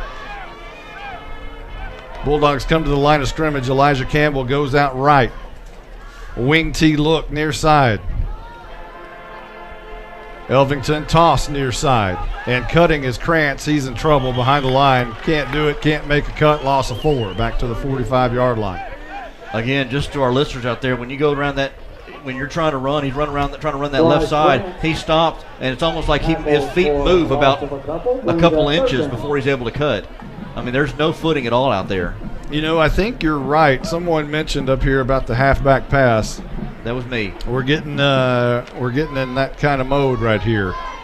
3rd down and about 20. Elvington handoff up the middle. I took that back. It's about 17 yards, but here's about 5 yards getting it back for Austin Lee over right guard, setting up 4th and about 13. So the Bulldogs not going for the handoff up the middle on 3rd down. They're just going to kind of, I guess, just try to stay in this game with their defense. And Elijah Campbell's punt is going to be fielded at the 22-yard line. And Millers spins out of a couple of tackles and is brought down at the 31-yard line, or make that the 36 rather. And again, it's after each tackle, when the player comes up, there's a little bit of shoving, a little bit of shoulder bumping. It's a big rivalry here between Pottsboro and Howe. You know, and Howe is trying to make a statement here. We're not going to get shoved around by these towns, and you know, I tell you what, these young men from Howe are playing pretty tough. They're gritty. Defensively, they're playing tough. 1st down at 10, left to right. Pottsboro from their own 36-yard line. And a timeout has been called by Howe. We'll take 1-2. We'll be right back right after this. Looking to purchase a home? Michelle Castle and the team at Guild Mortgage Sherman are excited to announce 321 Home, our new exclusive program that gives first-time home buyers a $2,000 gift card to Home Depot and $1,500 towards closing costs. For more information, call us at 903-957-3100. That's 903-957-3100. Guild Mortgage is an equal housing lender. Company NMLS number 3274. To compete at the highest level, you need reliable teammates to share the load. strong leadership, and unquestionable character. It's true in athletics, and it's true with financial services. At Independent Bank, we understand success on the field is a result of unseen hours of hard work and preparation long before the first whistle. Visit any of our branches and you'll find local bankers invested in the community, committed to building strong business partnerships and helping families reach their financial goals. Independent Bank is proud to be a part of Howe Student Athletics. Member FDIC, Equal Housing Lender. We'll have a Knight Furniture sideline report here in just a moment. It's first down and 10 for Pottsboro, moving left to right from their own 36-yard line. Colbeth in the gun this time. Looks left, and he's under pressure. Tucks it. He's going to be brought down after about a 2-yard gain. Let's check down with Caroline Slauson. Hey guys, it seems that there's a little extracurricular activities going on between the two teams, and on the Howe side, you can hear the coaches and the teammates yelling at each other to stop it, get focused, and that the Cardinals are wanting to get that reaction out of them. Thank you, Caroline. That's our Knight Furniture sideline report. It's second down and 10. They'll call it no gain there for Pottsboro as the Bulldogs defense up front playing well tonight. Here's a handoff left side and looking for some room to run, but brought down after a minimal gain of about 1, maybe 2, to the 37-yard line. Third down and long coming up again as that Bulldog defense playing well tonight. Good job there by Austin Lee, one of the middle linebackers in on the tackle there, and they try to run around the left side there with Cates, and good pursuit by the Bulldogs, put them in third and long situation. Ayers Zagleski motioning for Howe to come near side as there's 3 receivers bunched together on the near side. Shotgun. Colbeth looks that way, setting up the screen pass near side. Great play by Caden Harmon to jump the route, brought down the screen pass to Jason Hooker for a loss. Harmon able to get off his block there, scrape off, and able to get the good tackle there by Harmon. A timeout on the field. We'll take 1-2. Back right after this. You're invited to the one and only Buck Snort Barbecue in downtown Van Alstyne, Texas. Your friends and neighbors say it's the best barbecue in North Texas. Now it's your turn to decide. Come taste the difference at Buck Snort Barbecue. For complete information, including menu, location, and hours, click on bucksnortbarbecue.com. That's bucksnortbbq.com. Buck Snort Barbecue in downtown Van Alstyne is a proud supporter of the Howe Bulldogs. Exceeding your expectations is what we strive for here at Scoggins Funeral Home in Van Alstyne. Since the beginning, affordability has been at the top of our checklist. Every day, we're proving that funerals don't have to be expensive. From our facilities to having a personalized service, all of the details are addressed. Nothing can cause you more disappointment than poor quality. Make it special. Make it Scoggins Funeral Home. We put our name on it. Tommy and Bobby K. Scoggins are here with you in your time of need. Visit scogginsfuneralhome.com. Oh, Jordan Jones back to return this punt at the 29-yard line. It's a high spiraling kick. He's going to be able to return it at the 27, runs into his own man, and then runs down at the 31-yard line. He ran into Joseph Brennan's back, which pushed him back a little bit, and then he had to just basically tuck it and go to the turf at the 31, and Howe will take over on their next possession there. Interesting to see what the Bulldogs do here on this possession. 1:03 to go in the half. You're down by 14. Your offense has not been able to – I don't even think we've got a first down. Howe's going to be able to get a first down tonight. So ball at the 31, moving right to left. And, yes, you're correct. They have to be able to start moving the football on offense. Pottsboro doing a great job, but Howe has not been able to capitalize on any big plays whatsoever. And now going in the gun is Bryce Krantz. He'll hand off to Mason Riggs. Actually, it's a reverse, and Caden Harmon gets about 3 yards on the reverse as Riggs got the handoff, handed it off to Harmon, coming from one side to the other, gain of 3. I think we've only seen Krantz in there maybe one time tonight in the shotgun, and I kind of wonder if maybe that could be a different wrinkle to see if the Cardinals can do something with that. Trying to find something on some big play. Krantz drops back, wants to throw over the middle. It's going to be incomplete. It was too high for Devin Porter. He had to go up for it, and he was covered by about 3 Cardinals. And thankfully, that ball was out of the reach of anybody, and it's 3rd down and 7 coming up. I'm okay with that. I think I'm okay, just trying something different. Running between the tackles is not working right now. Try to use Krantz's athleticism, use his arm, see what you can get downfield. Harmon coming back into the game. Krantz tells him what the play is. and everybody bunched together on the near side. This is going to be Krantz trying to run near side, looking for a block from Akins, flag down. He runs over a defender. For a moment, it's a first down. We'll check the flag, but Krantz did a great job of running around the left edge. I'm not sure if they're going to get Howe for too many men. I don't know what the call's going to be here, but it's going to be a personal foul, block below the waist against Howe. Block below the waist, chop block called. And just when you thought you had something going there, you go backwards instead of forwards. And so that'll put the Bulldogs in a 3rd and long situation. You know, those are opportunities. Those are changing points in a football game. You know, now we're talking about the difference in making the playoffs and not making the playoffs. Comes down to blocks below the waist when you had a first down. Little things like that add up to big moments. And that's a huge penalty that will back them up inside the 20 to the 19-yard line. So you went from what, 3rd and 6, 3rd and 7, something like that, to 3rd and... Well, without the block below the waist, you had a first down near midfield. Now you're inside your own 20 at the 19-yard line. 3rd down and FM 902. Krantz in the gun. This is going to be a handoff to Akins up the middle. Nothing doing there, maybe a couple of yards.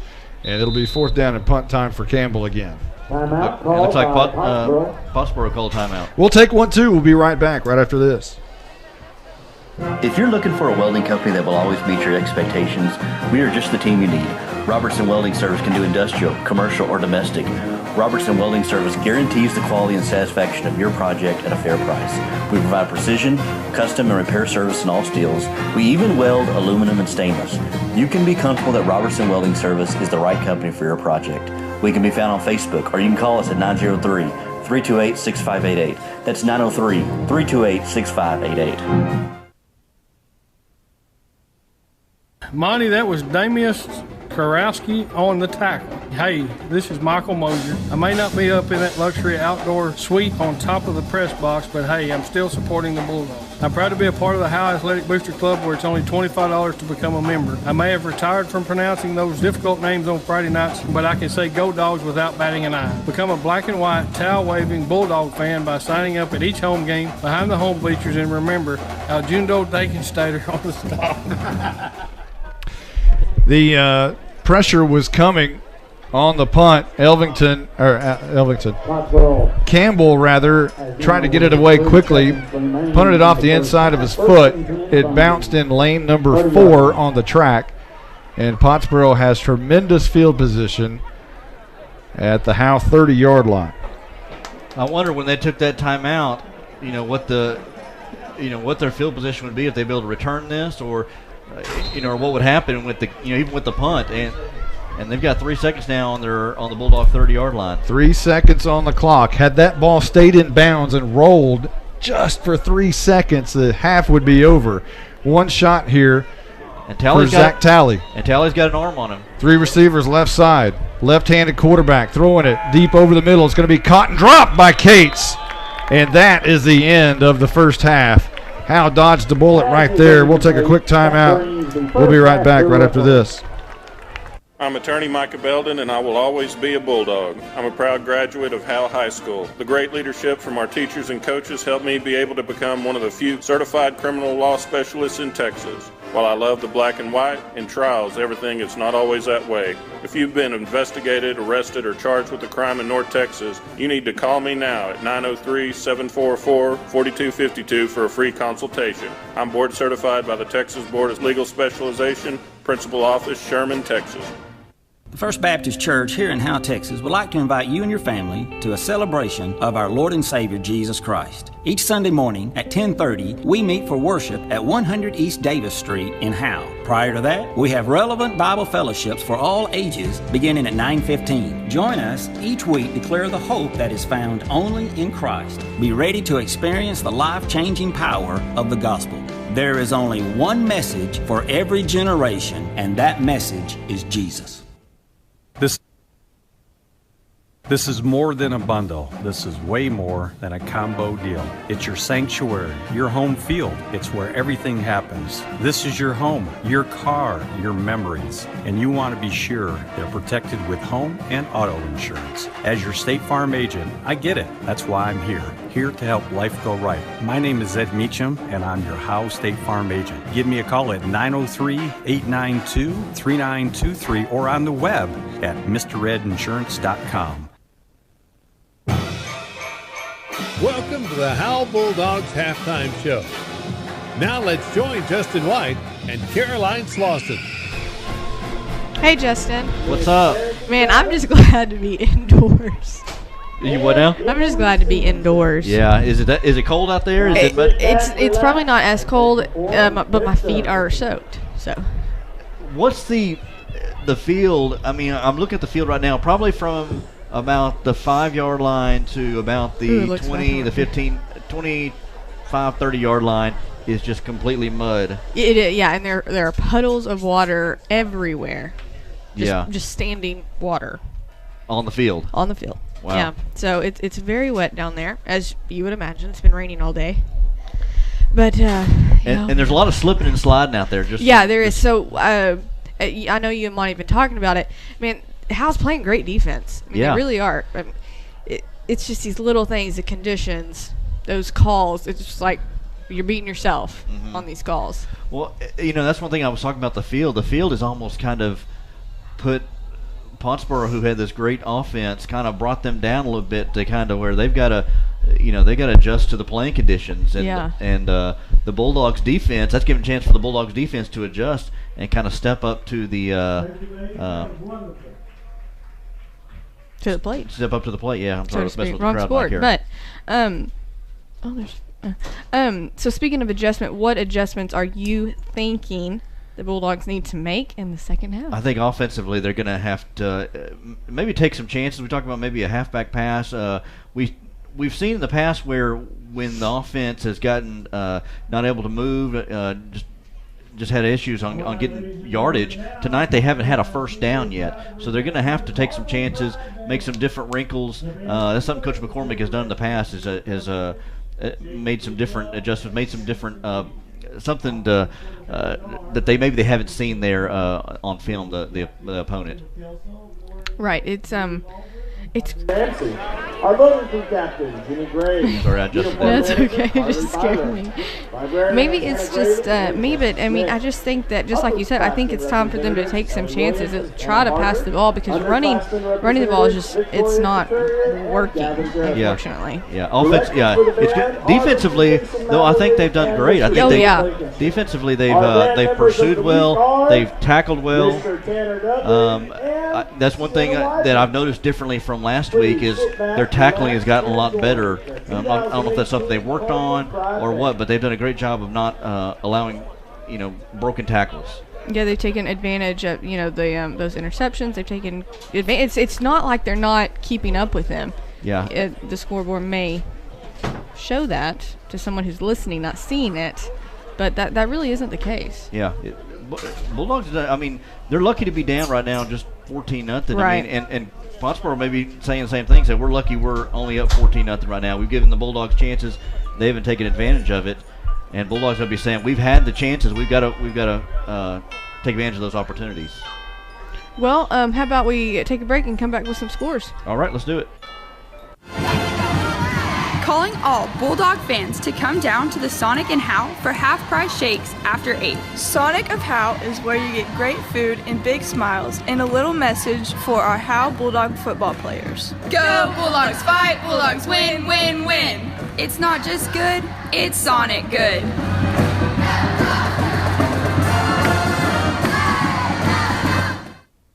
Looking to purchase a home? Michelle Castle and the team at Guild Mortgage Sherman are excited to announce 321 Home, our new exclusive program that gives first-time home buyers a $2,000 gift card to Home Depot and $1,500 towards closing costs. For more information, call us at 903-957-3100. That's 903-957-3100.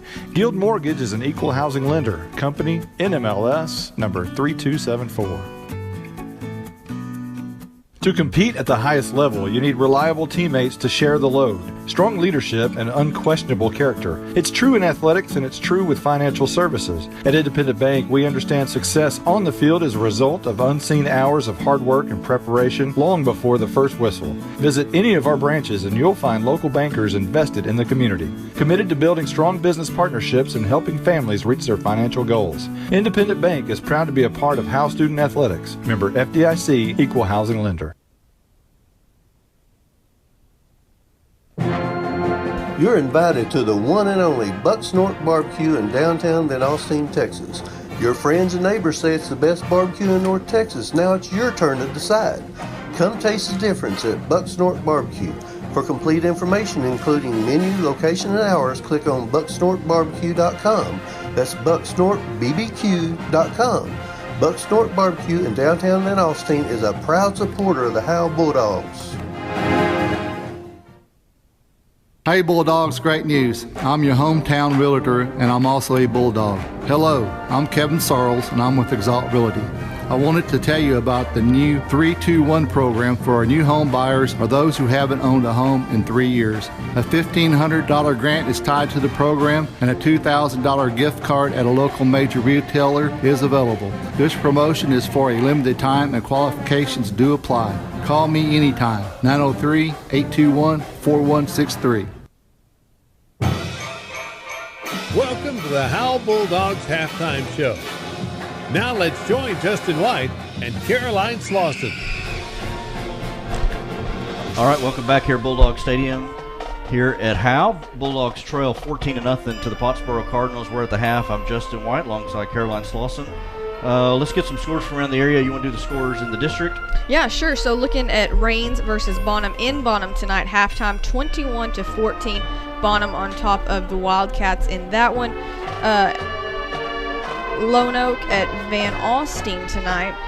55 seconds left in the second quarter. Van Alstyne 18, Lone Oak 12 in that one. That's a close game. That is a close game. The other two teams, Commerce, sorry, off tonight on a bye week. And then, of course, us, Howe and Pottsboro. All right, so I'm going to do some just around the area here. Prosper leads Jesuit 24-7. Allen up on Plano East 41-21. Plano East had a good team coming this season, and a lot of people thought they would try to test Allen tonight, but Allen looks like they're up by 20 there in that game. McKinney Boyd 31-6 over Plano West. That's at the half. Capel and Louisville tied at 6. 42-20 Grapevine over Denton. McKinney leading Plano High 7-0. That's at the half. McKinney North up big on Wiley East at the half, 48-0. Denton Ryan leading Colleyville Heritage at the half, 28-23. Melissa beating Anna 26-0. That is at the half. Bridgeport up on Crum 27-9. That is also at halftime. A lot of these scores are at halftime. Vernon beating Aubrey 22-6. Princeton up on Frisco Memorial 34-0. Frisco Reedy beating Lovejoy 31-0. Denton Geyer up on Timber Creek 28-3. The Colony leading Frisco Heritage 41-0. 33-0 Whitesboro over Bowie. Gunner up big 20-6 on Holiday. Tied at 7 Nacona and Callisburg. Munster leading Cumbie 44-0. That's in the second quarter. Wolf City leading Honey Grove 21-6. And Celeste leading Trenton 28-0. And then Pilot Point up on Ponder 28-0. That's at the half. This game here 14-0. Pottsboro leading Howe.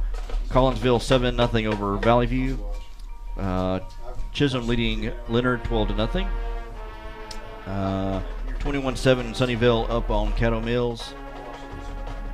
And Bonham leading, as you said, leading Rains 21-14 at the half. I'm sorry. Go ahead. The only other, I'm assuming that a bunch of our local teams are on bye this week because I am just not getting a lot of scores showing up. The only other score I have that is not in our district and you did not cover was S&S, and they are playing Henrietta tonight in Henrietta, 14-3. Henrietta on top of S&S with just before halftime, 17 seconds left to go in the first half. Okay, and just a couple more. Talk about Bottom leading 21-14 over Rains. 7-0 Community up on Farmersville. Rockwall up on Rockwall Heath 24-0 on a big rivalry game. And I think that's all I got.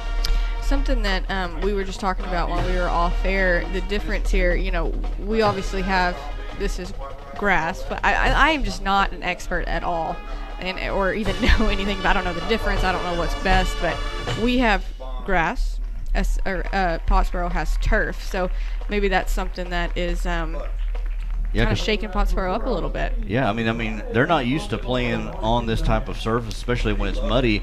Not that Howe really, the field for Howe Bulldog Stadium has held up pretty well up until tonight.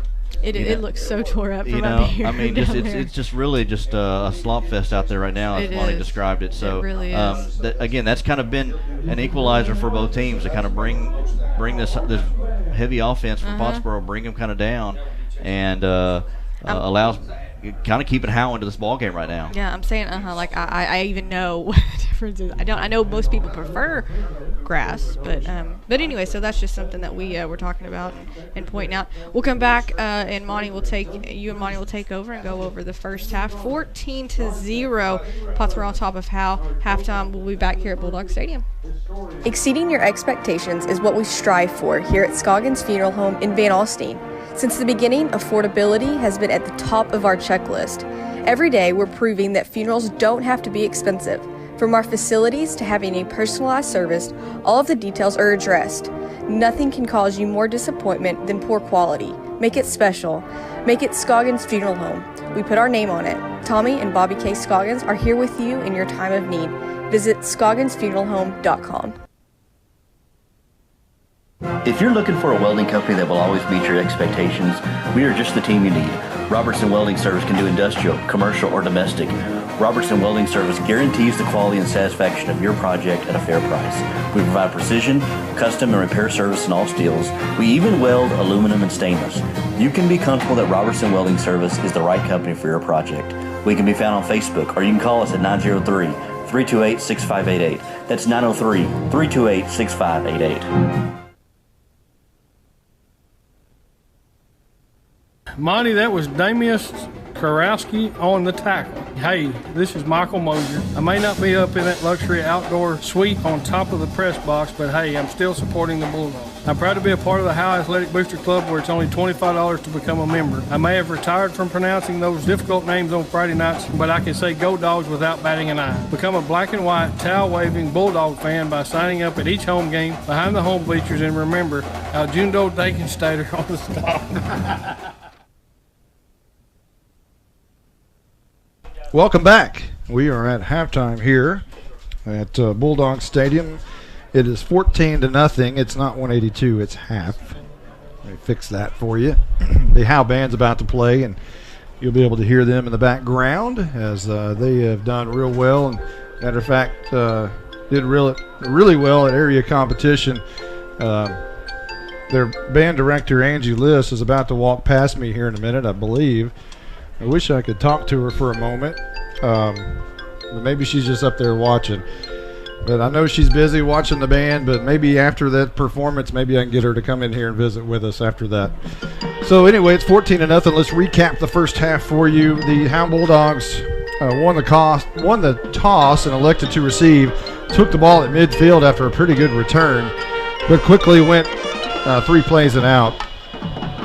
Gave it to Pottsboro for the first time.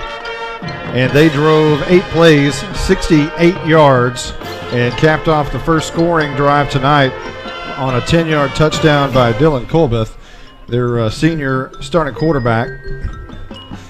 And they took roughly about 3 minutes off the clock, 2 minutes and 57 seconds off the clock to be exact. Howe got the ball and had to punt again.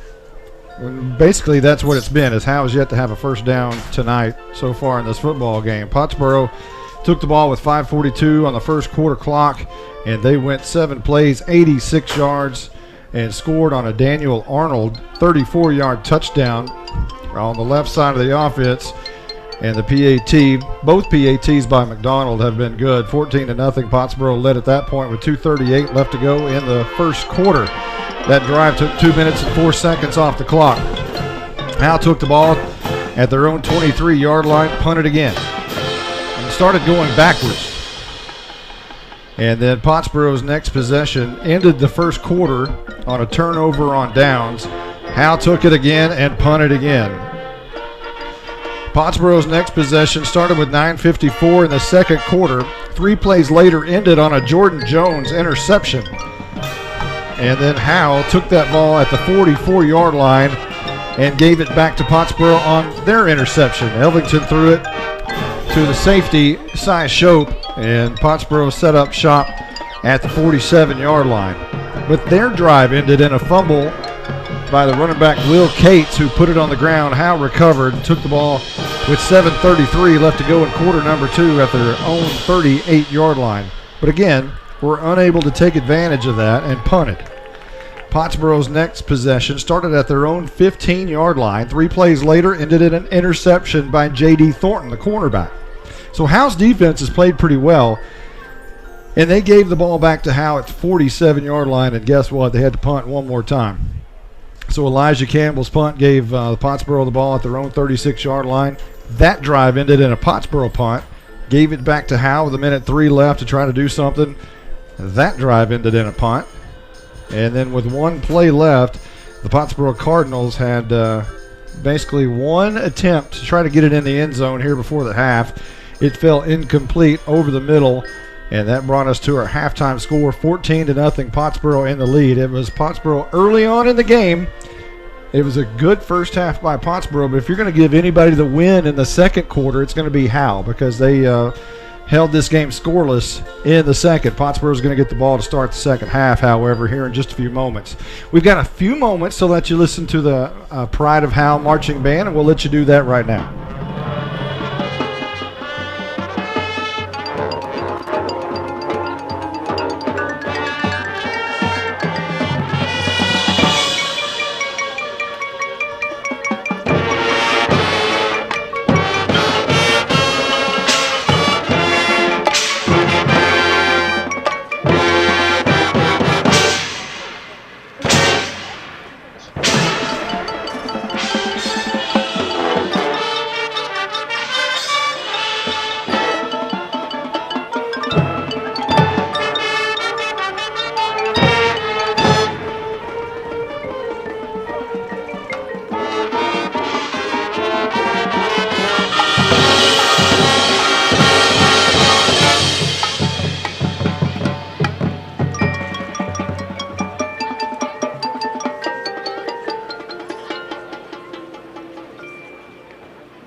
That is your Howe High School Pride of Howe marching band. And pretty good, I should say. We are going to have, I think, for a moment, we'll get to talk to Angie Liss, the band director, longtime band director, as they make their way off the track. And you turn that off while you put those on. We'll talk to you about some marching. Let me turn that on. How goes you? Good. Hey. So let's talk about this performance that you had last weekend. I know it rained. Yes, it did. But tell me how you did. We finished third in our class, and then when we got to March finals, and when the contest was, they called it as we were coming off the field. They said clear the stadium, and then they ended up calling the contest. We were clearly in first place at that point, so we felt really good about where we were. There were still 3 bands to go, really good bands, but so what's the actual performance? Last year was stained glass. What is it this year? Child's Play. And how's that going? We're having fun with it. We didn't get to bring our props out tonight, but we've got blocks and we've got children's drawings. We have music time, play time, and nap time.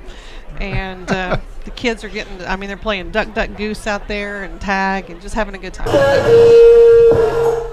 Okay, well, we'll turn that down a little bit. So let's talk about the band a little bit. And it's not a competition year. It's not an advancement year. And not an advancement year. So how does that play in with your students, and how do you keep them still in the loop? Is it any different than a regular year? It's not really different in that we still rehearse the same amount of time. We still, go to the same pre-contests. We just don't.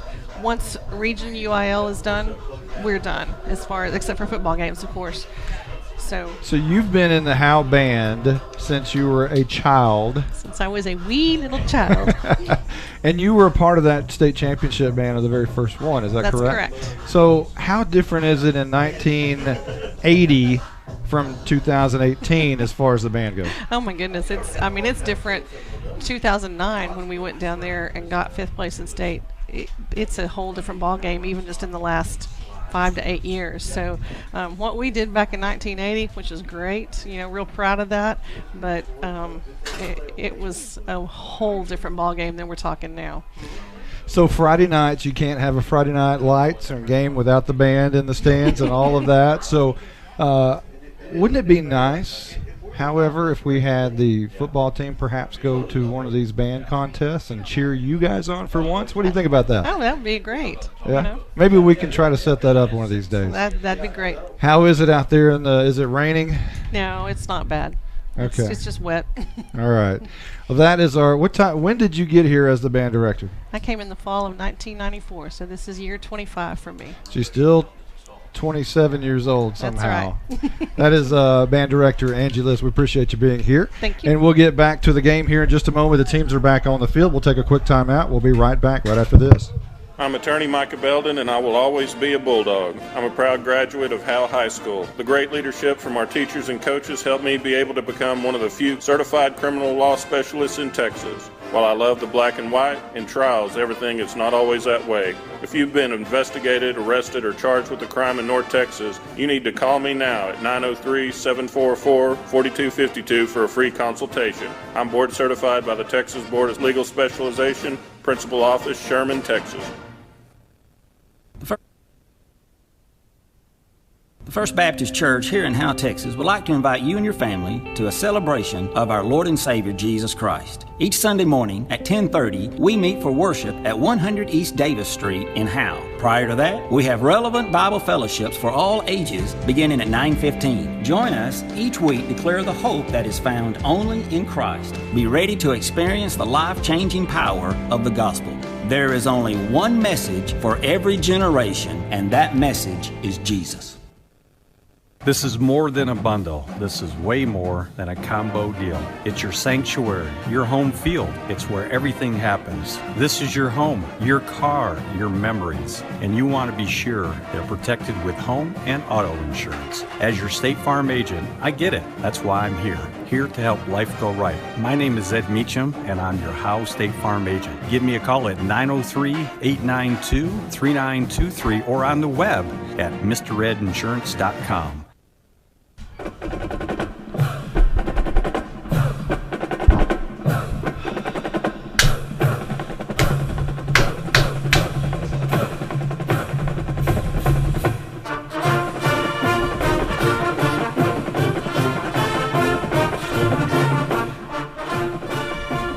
Well, Stephen Braswell in his Texas Longhorn shirt up here.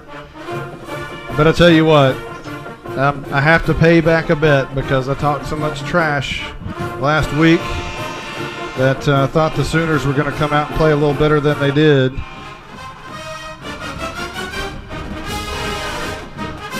But they didn't, so I have to do this. And I watch him hook 'em horns next to me out the window and all that mess. Meanwhile, the Howe Bulldogs have made their way back on the field, and it's second half football action here in Howe, just about ready to get underway as the Pottsboro Cardinals will start with the football, as the Cardinals will now make their way out on the field out of their tunnel. Pottsboro lost the toss to start the football game. Howe wanted the football. Therefore, okay, that's enough, train or horn. Therefore, the Cardinals will take the football first here in the second half. And Howe, who has played really good defense so far tonight, have created some opportunities for the offense to, could be leading in this football game with the opportunities that they've had. However, the offense has not been able to capitalize. And I'll tell you what, last week the Howe Bulldogs had just over 100 yards of total offense. And when you get under 100 yards of total offense, you're talking about a couple of handfuls of times that's ever happened in school history. And here we are probably in the same situation again as the Bulldogs were a week ago. Yeah, this it's going to be interesting to see what adjustments that Coach McCormick and Coach Jay and the offensive staff have made here. Yeah, I mean, it's kind of one of those things I was telling Caroline was the Bulldogs, could look at it and say, man, we're lucky we're only down 14-0, we're still in this. Pottsboro could be looking at it the same way and say, we're lucky we're only up by 14. Well, Callie Vick is here to to kick off the Tech Wave kickoff. If I can get my words right.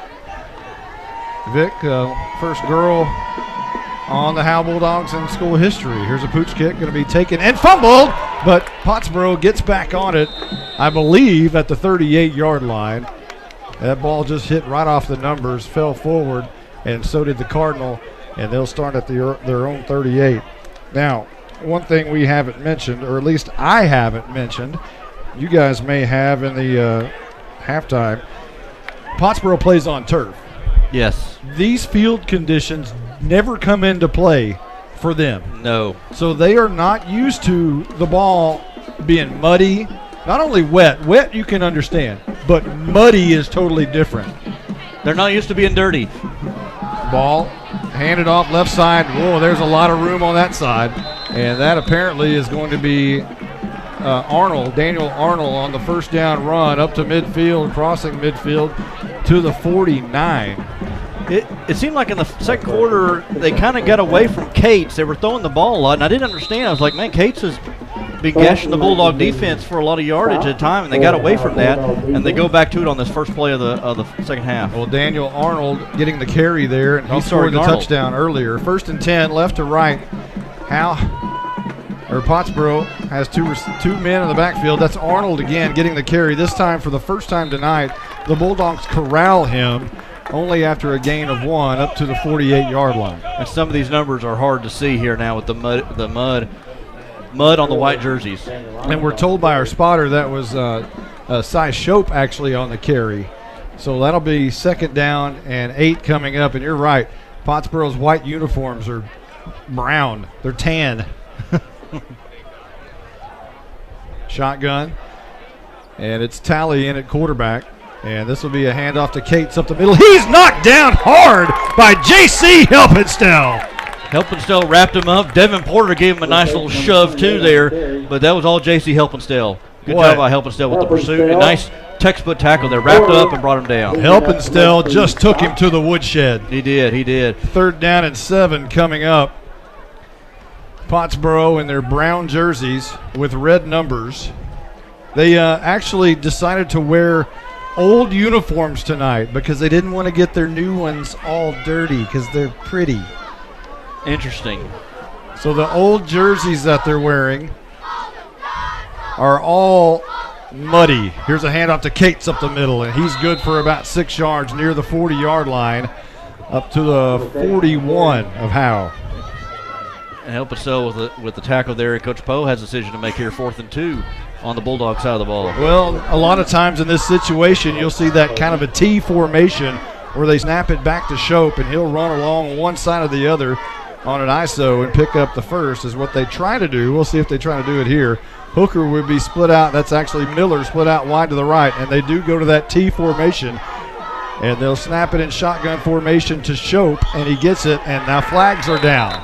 And how coaches are really happy is they think that Pottsboro moved a little early, and apparently they did. I thought so too. I saw Shope kind of leaning forward just a little bit to get that snap, and that may have been a little bit too much movement there before the play. And now you got to figure, okay, it's 4th and 7, but hey, Howe hasn't even got a first down. Why not go for it again? And I think that's what's going to happen here. At the 46-yard line, 4th and about 7. Shotgun, Shope's going to carry it right up the middle, and he's not going to get it. Short at the 41-yard line, and the Howe Bulldogs have held once again. All claps from Mike Zagleski, the defensive coordinator, and all smiles right now as Howe's going to get the football back with 9:37 on the clock here in the third quarter. Just try to play power football, give it to Shope, and just see if he can just maneuver his way through this line and just power his way over. But good job by the Bulldog defense. The cliche, bending but not breaking. They stopped him 2 yards shy. Now time to do something here on offense. Offense has got to come through right here. And this is going to be a handoff up the middle. And not a whole lot of doing right there, maybe a couple of yards as massive amounts of players check in and out. Brennan will come out. And that was actually a quarterback keeper by Leighton Elvington. Peyton Harmon, I believe, maybe Mason. And I still wouldn't mind seeing Krantz out there in the shotgun. I don't know if they would do that maybe on 3rd down, but get him on shotgun and see if he can run around the edges here or maybe even use his arm. It's 2nd down and long, so maybe they'll wait till 3rd down on that one. It will be 2nd down and 8. Howe moving right to left towards the north end zone. Deep man in an offset eye situation. He's going to get the carry and brought down behind the line of scrimmage, and that's Krantz. And Krantz loses yardage again. About 3 or 4 yards back to the 40, maybe even the 39. But they'll plant it right at the 40 with the nose touching the stripe. Haven't seen that a lot yet. Like you said, Krantz was lined up back deep, just the one man in the backfield, and just hand off to him, and they read that right from the beginning. 3rd down and 11 coming up for Howe. And you think at some point you got to throw the football down the field in a situation like this, and we'll see what happens. It's a double wing set. Elvington under center, hands off up the middle. Harmon sneaking through for about 5 yards up to the 46-yard line, shy of midfield, and that will set up a 4th and about 5. Harmon got the ball and was as they shot out like a cannon, like it was a race to the line of scrimmage, and able to squeeze through a hole, but not enough. So Bulldogs left to punt again. One of the bright spots on offense tonight has been Caden Harmon, but he's not able to shoulder the load for the entire offense, as it'll be punt time for Campbell and company. Standing at his own 36-yard line, now back to the 35.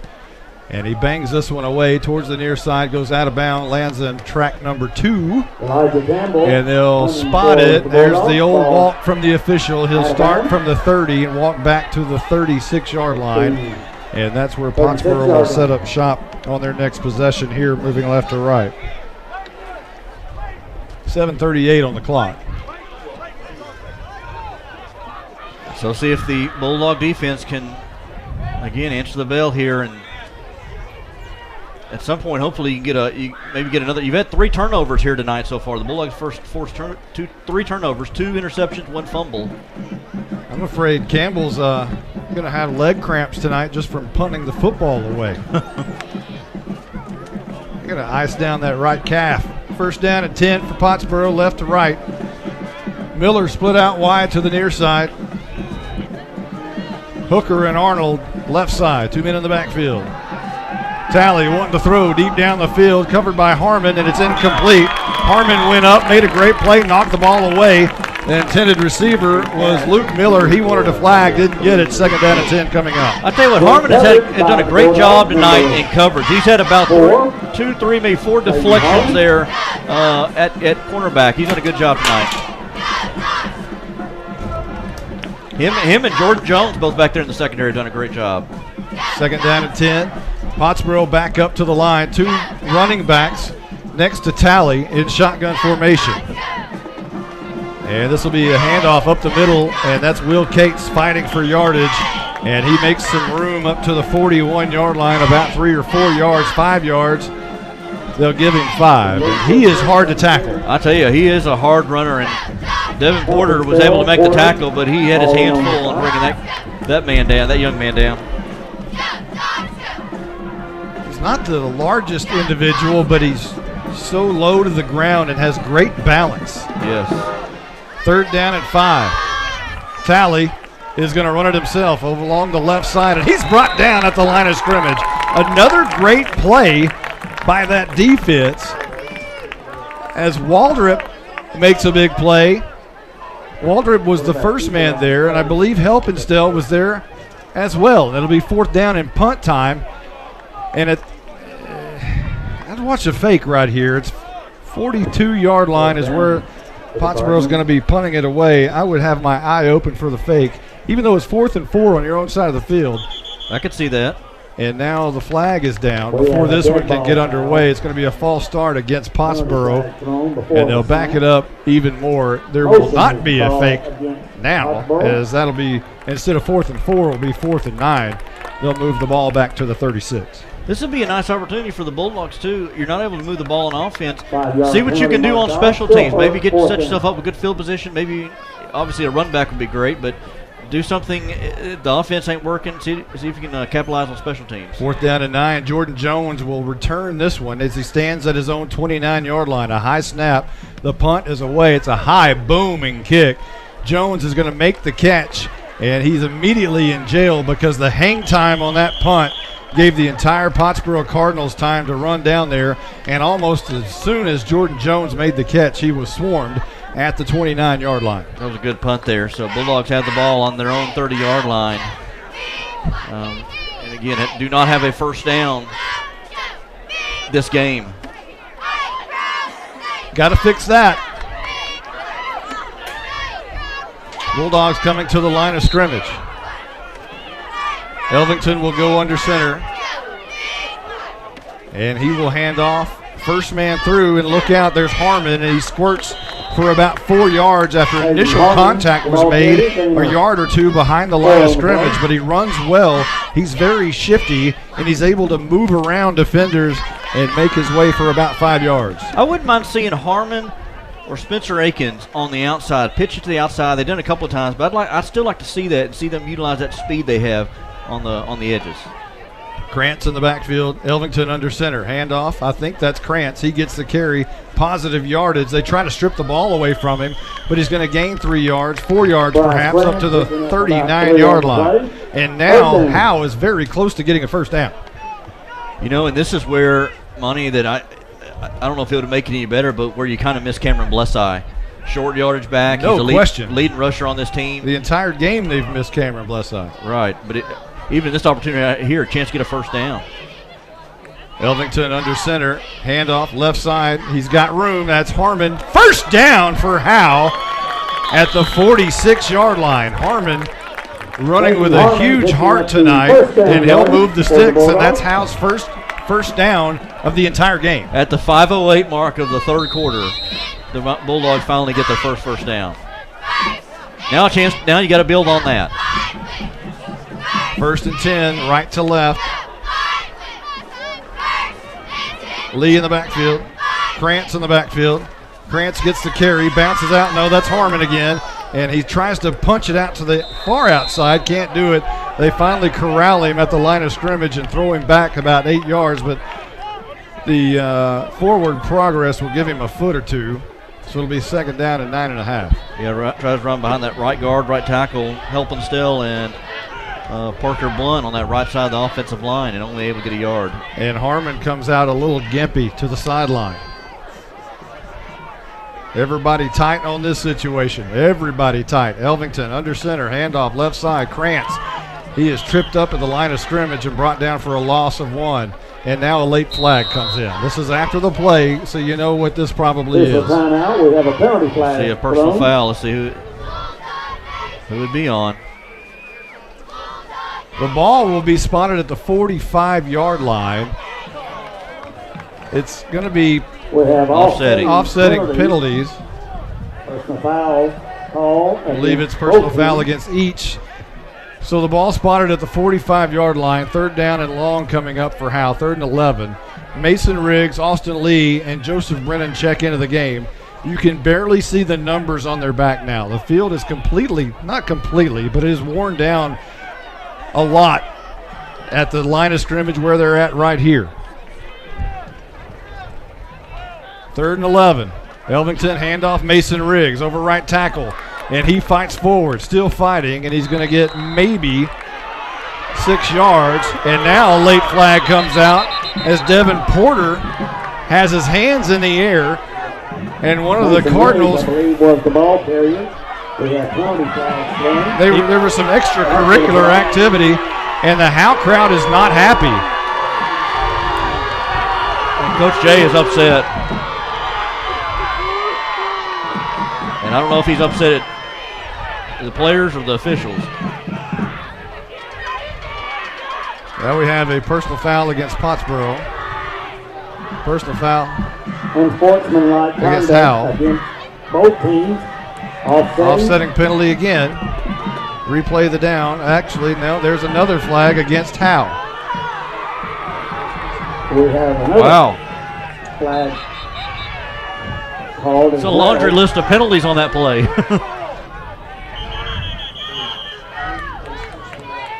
Now Howe's called a timeout. Coach Jay is very, very, very unhappy, and he is barking at the line judge, Jerry Riley, and giving him an earful, and another flag may come out here. But they put it back in their pockets, but Coach Jay is not very happy. Mike Zagleski walks in front of the numbers, tries to take some of the, I guess, deflection away from Coach Jay for the moment. And he's pointing at his head kind of as to think about what you're doing here. He's upset at his players. What was a 3rd down and or 2nd down and 11 now? And now Coach Jay's wanting to talk again to the official. Going out to the middle of the field. He's already called timeout. And he's still chewing on it. And that may be what Coach Jay needs and what the Bulldogs need right now, just a timeout. Well, they don't need a 15-yard penalty, that's for sure. We'll see where they mark the ball.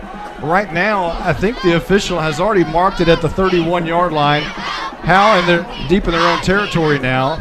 And again, are going to have to get to about FM 902 to pick up a 1st down. Well, I saw Devin Porter and number 23 for Pottsboro, Zach Weidman, the linebacker, tangled up kind of after the play, and one guy threw the other. And I think that's where I saw the first flag. And maybe that was the offsetting penalties. I didn't see where the other one came from. I don't know how you flag Devin Porter in that situation. Now, I didn't see the whole thing.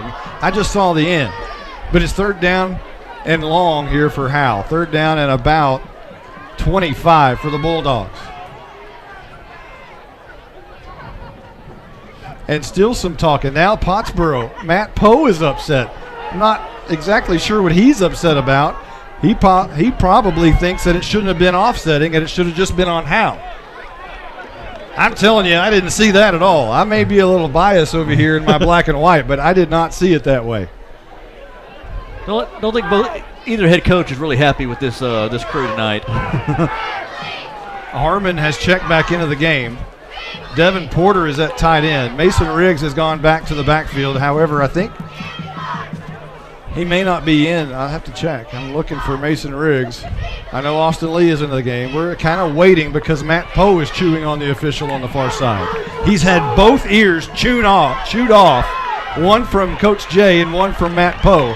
And Poe kicks the mud on the far sidelines. And now we're about ready to play ball. And now we're ready with the whistle. We are ready to go on 3rd 25. 3:59 left to go in the 3rd. Shotgun formation, running near side is Krantz looking for a seam. He's hit hard, knocked down at the 30, busted down. And now another flag comes in. Oh, here we go. Krantz tried to get up, and one of the Pottsboro players rolled on top of him, and the flag came out, and we'll see what this one is. That's got to be on Pottsboro now. It has to be on Pottsboro. So we have unsportsmanlike conduct against Pottsboro. And I think he's ejected. He's gone. The player has been ejected from the ball game. So I'm not sure which one that is. And now you hear the Howe fans as they finally feel that justice has been served. Now they'll walk the ball up to the 46-yard line. After the penalty, Holy moly. Bonnie, we said number 28, right? That's 28 Will Cates. First down. That's 28 Will Cates, the running back for Pottsboro. That's a big loss for them. So here's another first down for Howe, and another timeout's been called. We're gonna let things settle down. Yeah, let's take a quick timeout. We'll be right back right after this. I'm attorney Micah Belden, and I will always be a Bulldog. I'm a proud graduate of Howe High School. The great leadership from our teachers and coaches helped me be able to become one of the few certified criminal law specialists in Texas. While I love the black and white, in trials, everything is not always that way. If you've been investigated, arrested, or charged with a crime in North Texas, you need to call me now at 903-744-4252 for a free consultation. I'm board certified by the Texas Board of Legal Specialization, Principal Office, Sherman, Texas. Man, oh man, has it been electric here in the third quarter. Pottsboro definitely won the first quarter and led 14-0 after quarter number one. Howe fought the second quarter, and there was no score by either team. The third quarter is a battle as well. Howe's got the ball, 1st and 10, near midfield, moving right to left after a player has been ejected from Pottsboro. The Matt Poe situation from a moment ago may not have played in Pottsboro's favor as he went kicking and screaming on the far sideline. And he's still out there giving one of the officials the business. He is almost out to the hash marks. He is at the hash marks, the far hash marks there, giving that official the business. He's still. Coach Jay is calm, cool, and collected for now, right now on the sidelines. Matt Poe, again in his 13th season here in Pottsboro, has only lost to Howe one time, and that was back in 2010 here on this very field. And he's not happy right now. And he's still out there arguing. At some point, the official's going to have to just call it quits and say, get over there. The referee is Tommy Van Deer, and he's still taking an earful. And they're out of the Commerce chapter. And they're taking all the momentum that Howe had a moment ago from the ejection. And you hear the crowd. Bulldog fans are booing, Pottsboro fans are cheering. It is loud at Bulldog Stadium.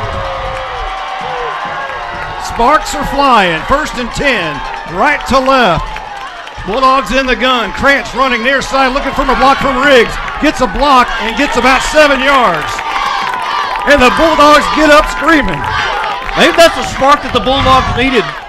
Bryce Krantz runs for a nice 7-8 yard solid run, setting themselves up for their second first down of the night. In Pottsboro territory at the 47-yard line.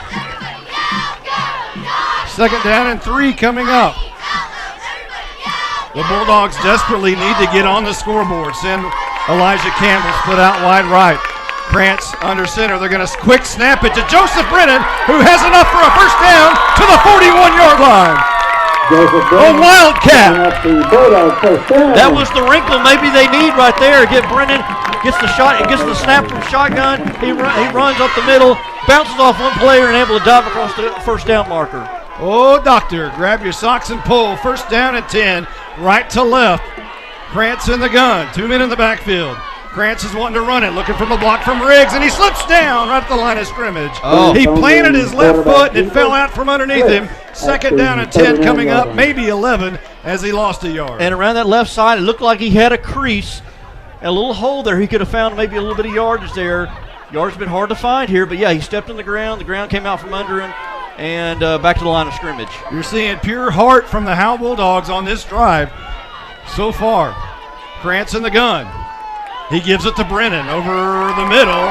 Left guard surges forward for 3, maybe 4 yards. Inside the 40 to the 37-yard line. Maybe this offensive line is starting to develop some holes here. Brennan's taking advantage of them. Brennan and Krantz have been the bright spot on this drive. 3rd down and 6.5 coming up for Howe. 2:08 on the third quarter clock. 14-0, Pottsboro in the lead. Krantz in the gun. Riggs stands beside him. Riggs gets the carry. Over right tackle. He's got some room. Hang on to the football, and he's close to a first down at the 30-yard line. Riggs, we've talked about before, he's a nice, aggressive, solid runner here for the Bulldogs. But, yeah, hang on to that football. These conditions right here can really cause him to lose hold of that ball. He needs to make sure he holds on that thing high and tight. 5 yards for Riggs. He needed 7 for the first. Maybe 6. It's going to be 4th and 1. Big play here for the Howe Bulldogs. Krantz in the gun. 2 men beside him. Snaps his back. He hands it over. Left tackle Joseph Brennan fights forward, and I don't think he got it. He didn't cut it up. He was stopped right at the line of scrimmage, and the ball goes over on downs to Pottsboro. Things didn't look smooth right there. Krantz got the snap, and he kind of bobbled it for just a second. Hand off to Brennan. I don't know if maybe he kind of bobbled it as well and just didn't go. It didn't go right from the beginning, and Bulldogs turned the ball over on downs. Oh, baby. That was fun. Bulldogs had a shot. They had a spark there for a little bit. They were feeling the momentum from the penalties or from the crowd. So Elvington goes into the game.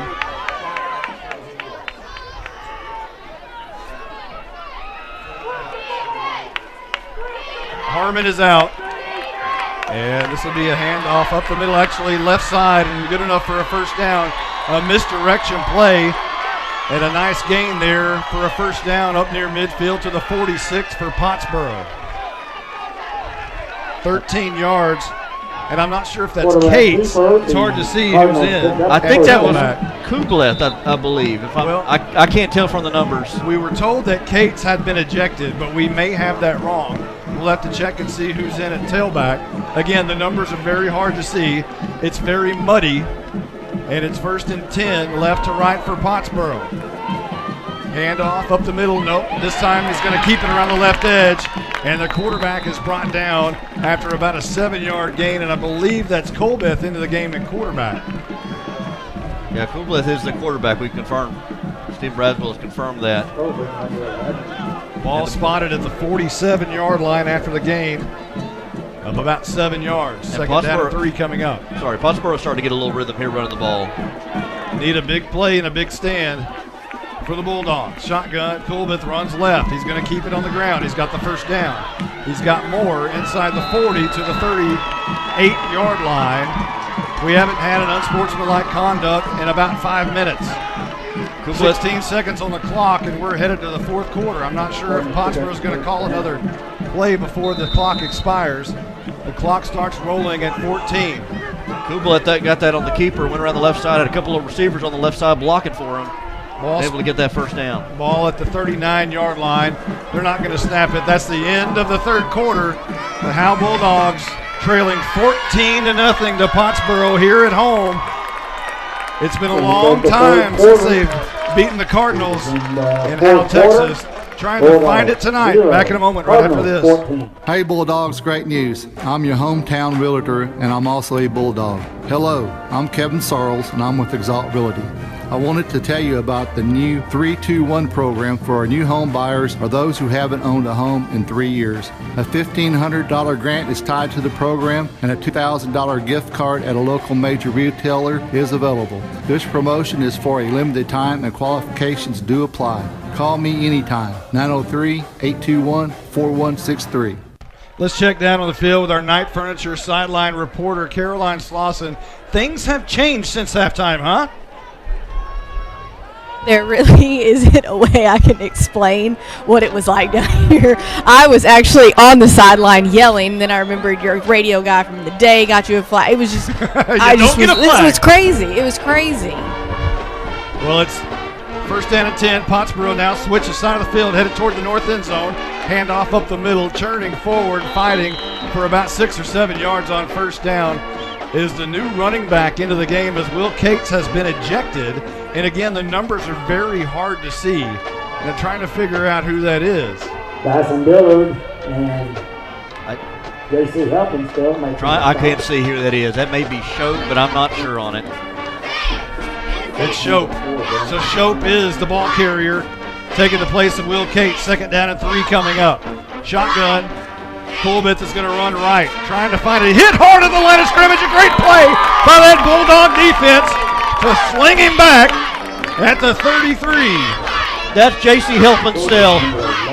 He lowered his head, hit him right, kept his eyes down, wrapped him up around the waist, and brought him down to the line of scrimmage. Good tackle there by J.C. Helpenstell. 3rd down and about 4 coming up for Pottsboro. And this is 4-down territory for the Cardinals, as you know it is. In Howe territory at the 34. 10:53 on the clock. Michael Mosier's got to tell me to change that 4th quarter. 3rd down and 4.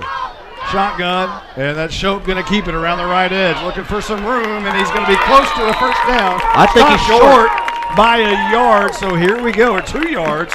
4th and 2 coming up for the Cardinals.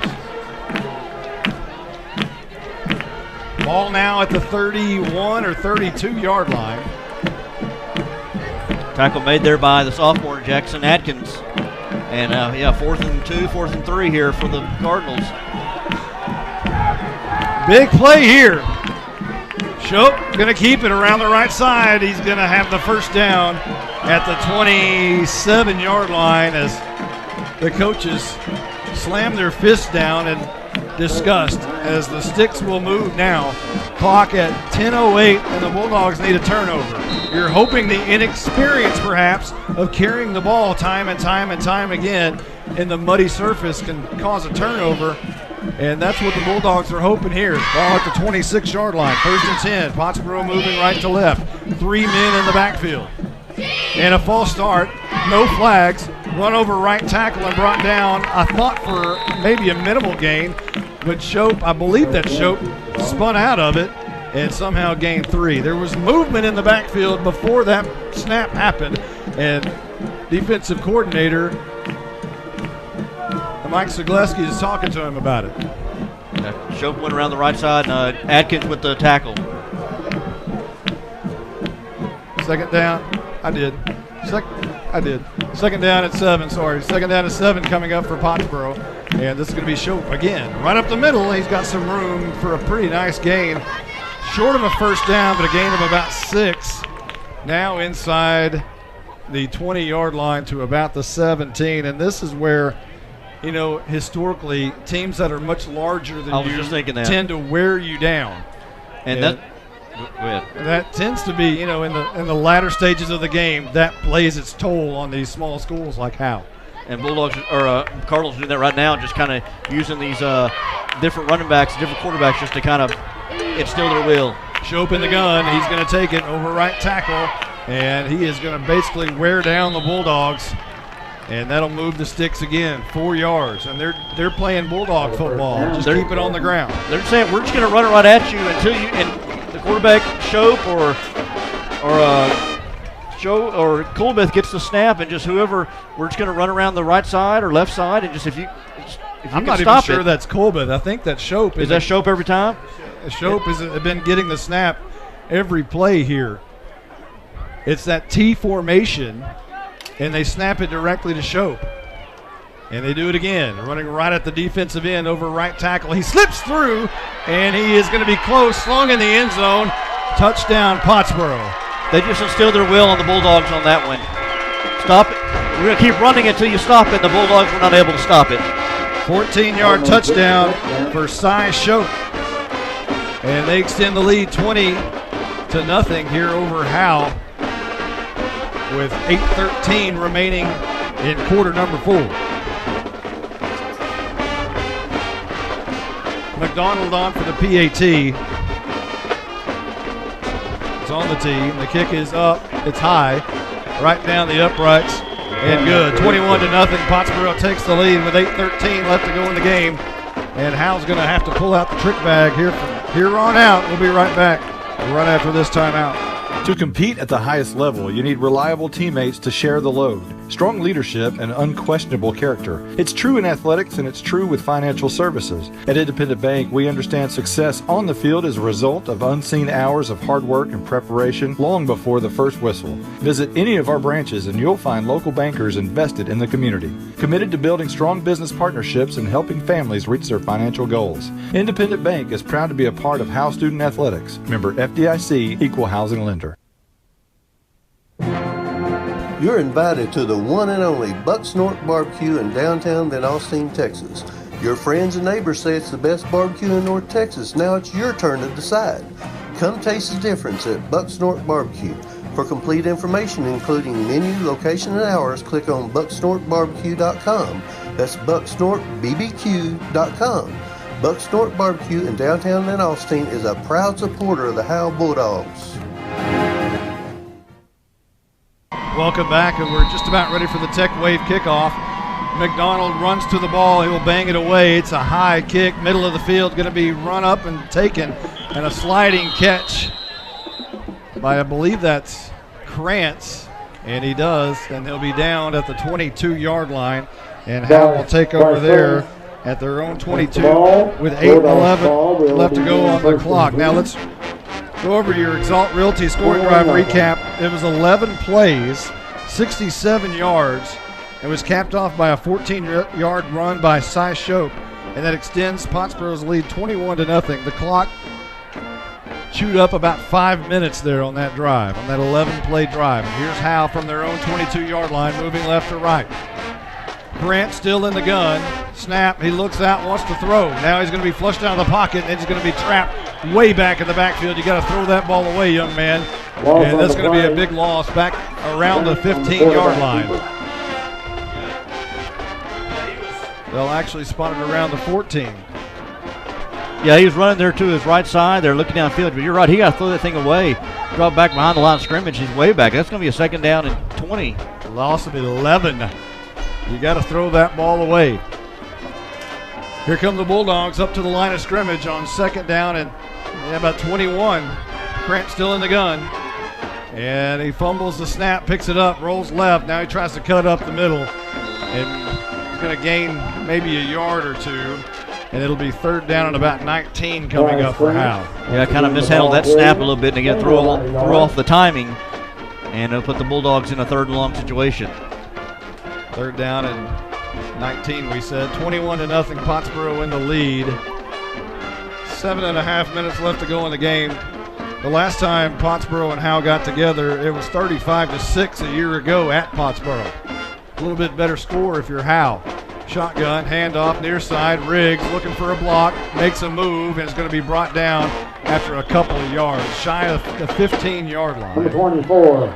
Riggs trying to get around that edge. Good stiff arm by him, but able to escape one defender, but not able to escape the next one. So now it'll be punt time for Howe. Back at their own 14, perhaps. I think they're gonna spot the ball here. So no gain for Riggs, and it'll be punt time for Elijah Campbell again, who's going to have to ice his right calf after tonight. Here's the punt. It's a high kick going to be taken by Hooker, and now Miller on the far side looking for a block. Gets a block by Hooker along the far sideline, and a nice return into Howe territory at about the 30.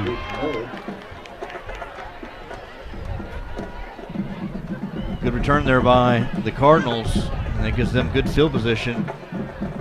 With 6:18 to go here in the ball game. They'll spot it at the 31 to be exact. And again, Howe's played a great game defensively. Have had just no help from the offense whatsoever. And that'd be interesting to see what the total numbers are going to be for the offense, as it's just been a tough one. Pottsboro, Colbeth back in the regular formation, back in the gun. He'll hand off right side and stuck after about a 4-yard gain. Hit hard that looks like Cates, but we don't know. I don't think that's Cates, but I know that was Elijah Campbell with that tackle. Tackle him right at the waist, hit him with the shoulder, and brought him down. Good play by the Bulldogs defense.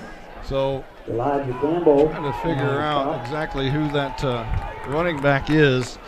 Of course, they changed numbers tonight because of the uniform situation. They didn't want to get their new uniforms dirty.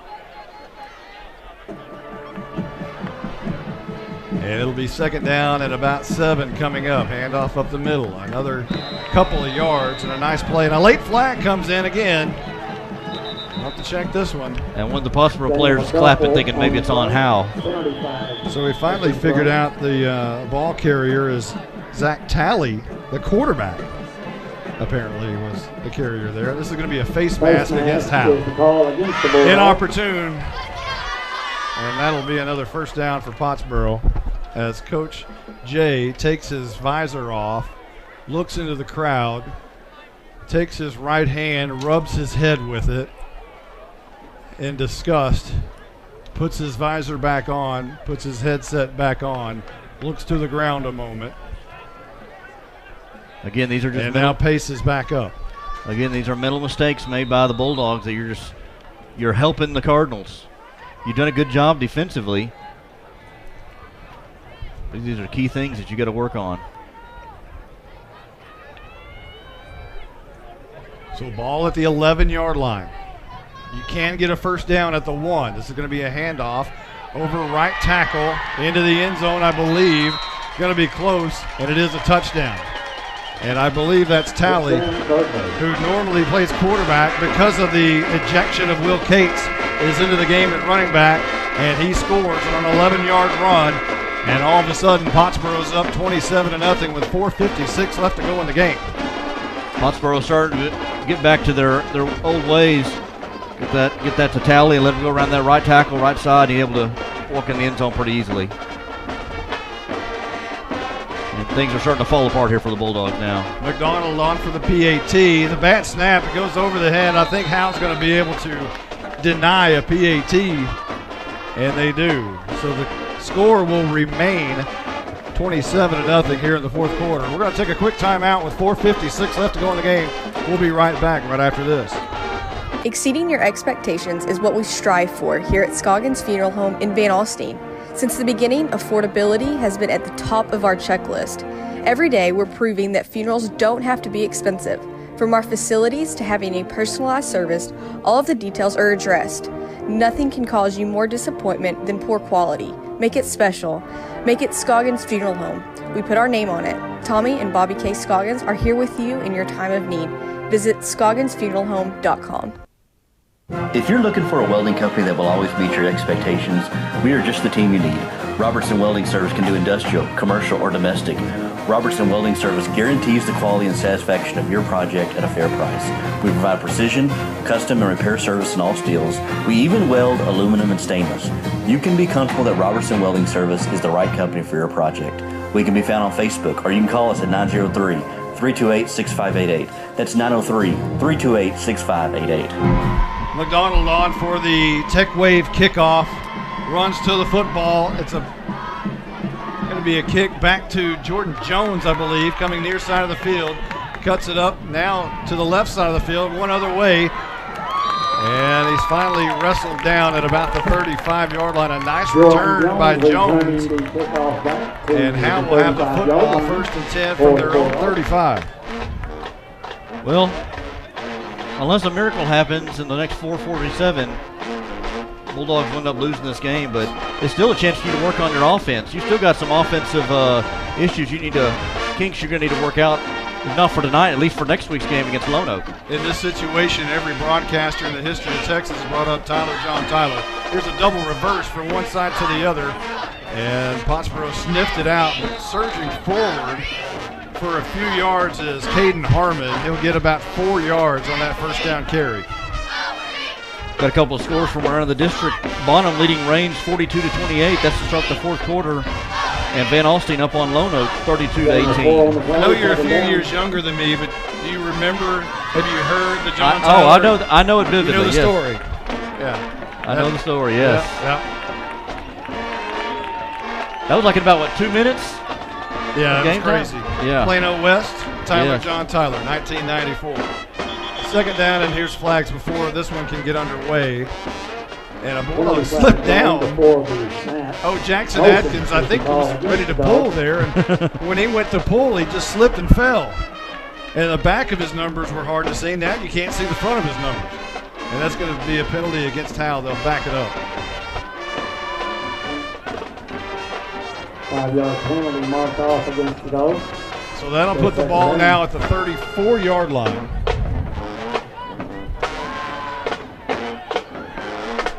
And it's second down and 11. Krantz wants to run out of the gun. Near side, he's got a seam, and now he tries to cut it. I'm pretty sure if he'd have kept sprinting, he could have got 5 more yards. But he saw somebody out of the corner of his eye and tried to cut it. And Howe's trying to call. Howe's called the timeout now. And there's 3:45 left on the clock. Third down and long coming up. 3rd and 10 coming up. We'll keep it right here. Justin, it's been one of those games, and perhaps we'll check down with Caroline here in a moment. Our Night Furniture sideline reporter, Caroline Slauson, I know she's down there somewhere. Talk about the atmosphere and what it's like down there.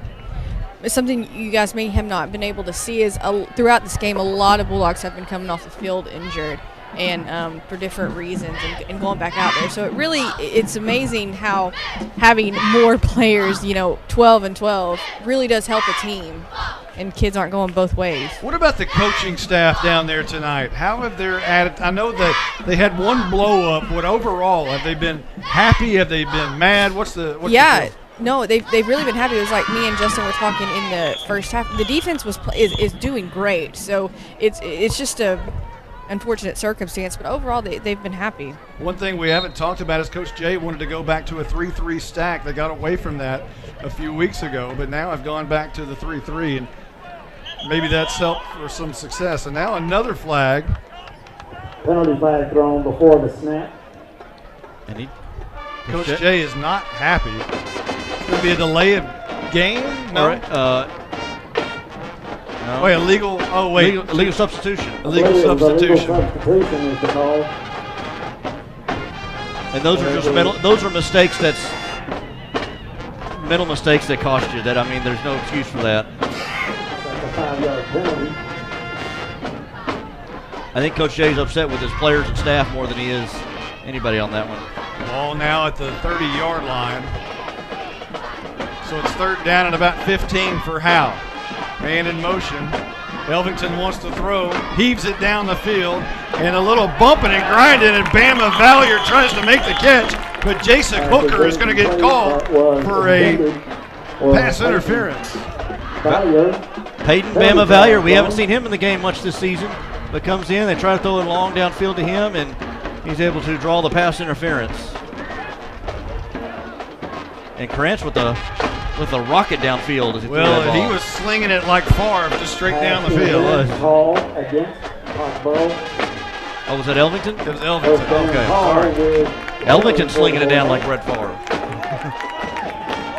So it'll be a first down for Howe after the penalty.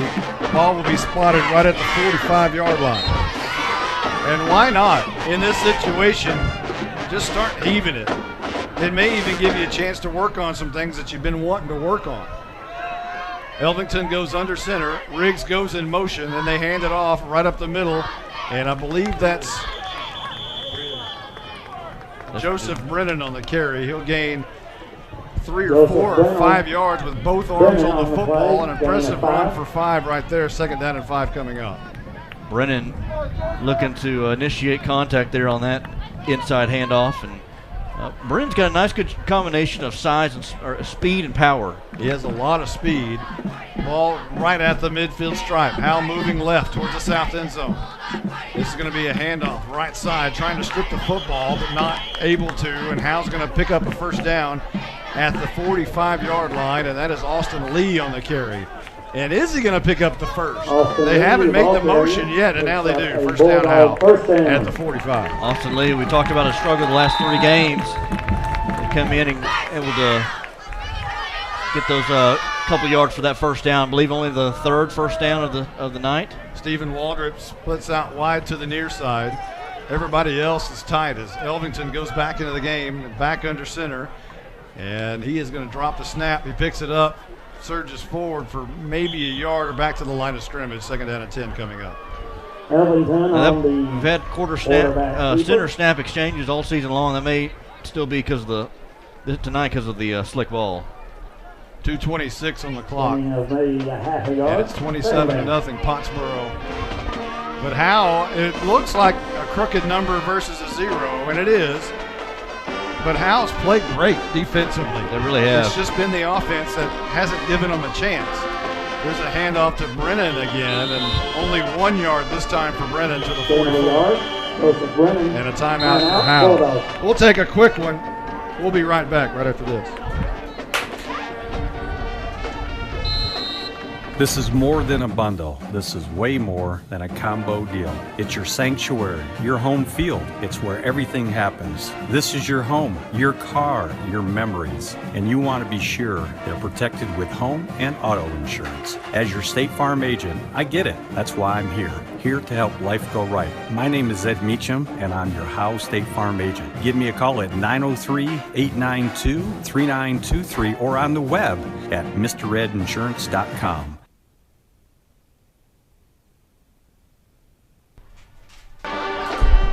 Well, we're coming out of the timeout. When we get back to action, it'll be 3rd down and about 9.5 for the Dogs. On the clock is 2:03.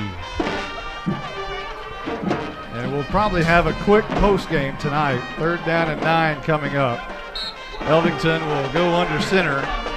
Man in motion is Riggs. Elvington wants to throw under pressure, heaves it down the field, looking for Riggs. And it's going to be incomplete, no flags. Riggs was trying to go up. Hooker was trying to go up. The ball came down, and then they came down. It's 4th down and 9. Yeah, Bulldogs just Elvington just dropped back to just heave that one up and see if he can maybe draw another pass interference flag on that. But no can do on that one. The only bad thing about throwing the football is the clock stops 1:58. And why not? You might as well throw it again here. Howe comes to the line of scrimmage. Chris Garrison in at center.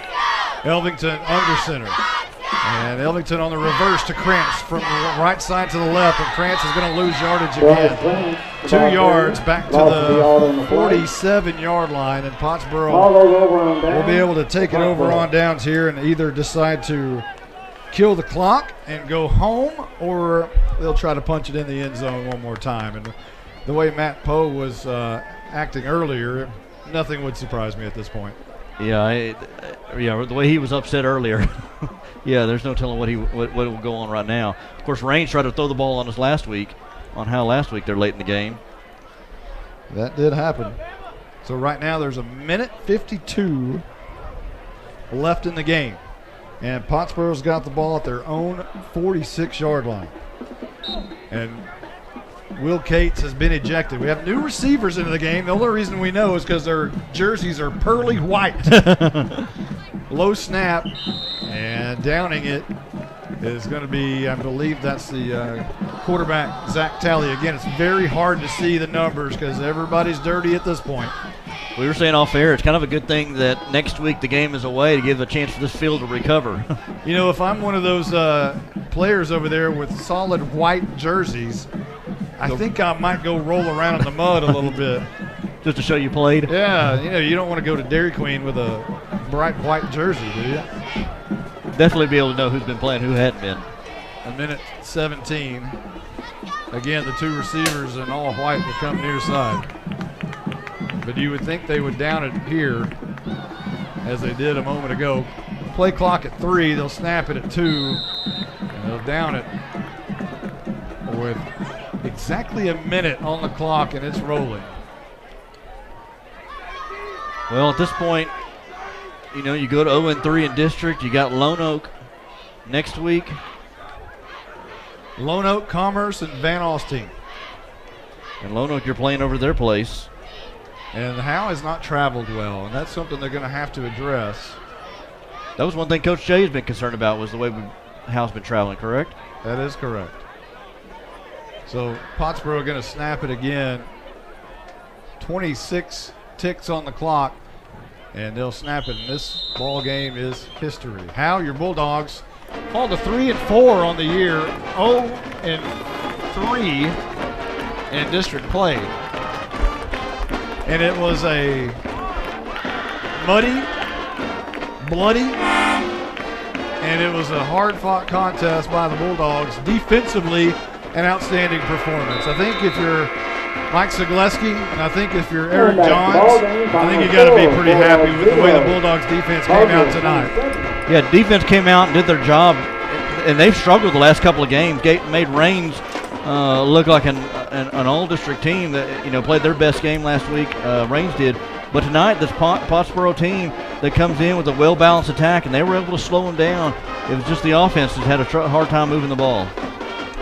Yeah, if you're a Bulldog fan, I think you got to be happy. Most people can understand that Pottsboro, we said it in the open, they're not a football program, they're a football system. Mm-hmm. And that's very different when your head coach has been in place for 13 years and they run the same offense. They're involved in the youth leagues and they run the same offense from second grade all the way up to varsity. They know who their quarterback on varsity is going to be 7 years earlier. They already know. They have it mapped out. They can tell who's going to be that kid years before he's up there in that place. And when they get a kid to move in a situation like that, it's just cheese. So, and especially with the enrollment, they have more kids coming through. They've got more people to choose from. So, let's go a song by Howe.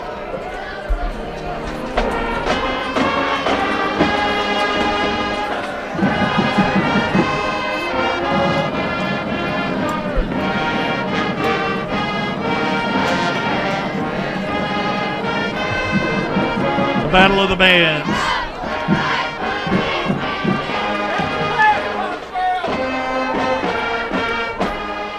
Well, the Howe Bulldogs, no reason to have your head down after a game like this. Pottsboro is a great team. They will more than likely head to the playoffs, and they'll probably have success. They don't have the team that they had years ago with Hunter Watson, but they do have a really good team going forward, but you got to feel good about the way the defense played.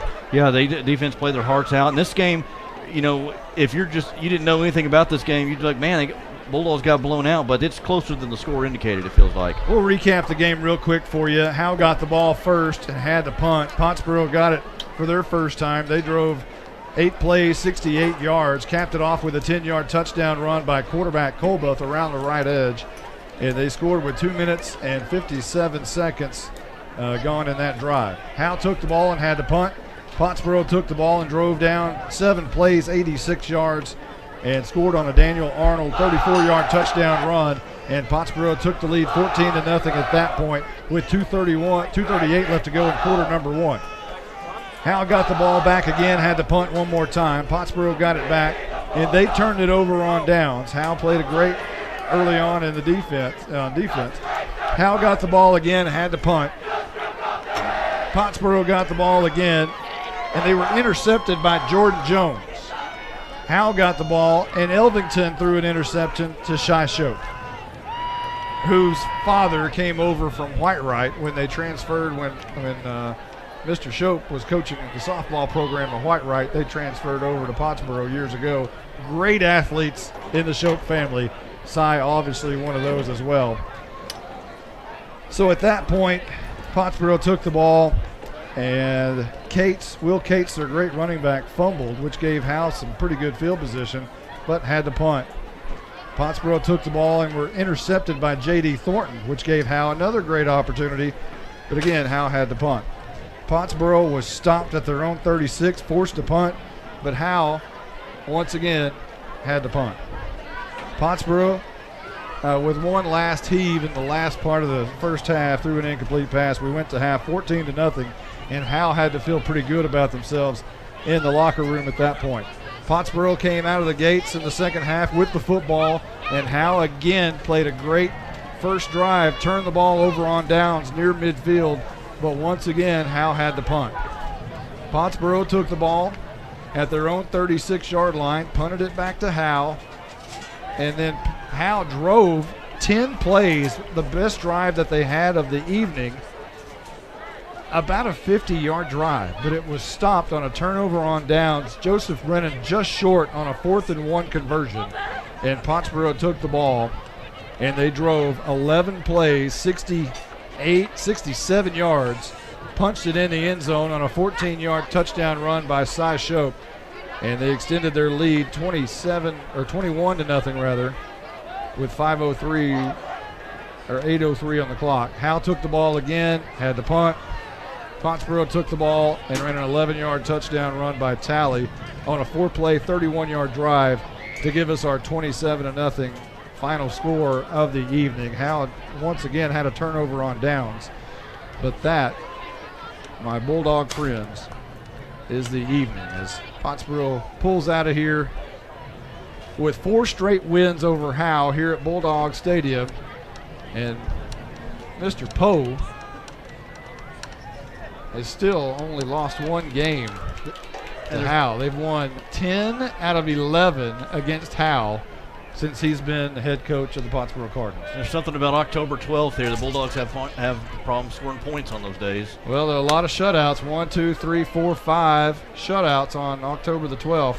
A lot of them were by the other team. This time it's been Howe who was shut out.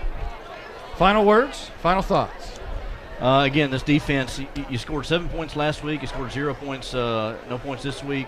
The field could have been an issue here, but that's something they're going to have to work out, is, again, this offense. And defensively, I feel like we played a great game, and hopefully they can build on that. Hopefully they get Cameron Blessi back next week. I have a feeling Cameron Blessi will be back next week. Howe's going to have to win out. That means beating Lone Oak. That means beating Commerce, which are both winnable games. And then the Battle Royale at the end of the year with a great Van Alstyne team that they have this year. Everything would be on the marbles for that one if they can get in that situation. And who knows? You have to play the game. And you may need to get some help from some other teams as well. Yeah, that could possibly be true. Hey, one very last shout out there to Stephen Braswell. Very last. Last time of the year. I'm done. So for everyone who's been a part of this one, I'll see you in the Big 12, Stephen Braswell. Championship coming up. Tonight, it's the Pottsboro Cardinals, 27, Howe Bulldogs, 0. We will see you next week in Lone Oak, Texas. You've been listening to Howe Bulldogs football on HoweEnterprise.com, and is brought to you by Ed Meacham State Farm, Sonic of Howe, Scoggins Funeral Home, Attorney Micah Belden, Bucks Norton Barbecue, Tech Wave, Robertson Welding Services, Knight Furniture, FBC Howe, Howe Athletic Booster Club, Independence Bank, Exalt Realty. This has been a presentation of Grayson Publishing.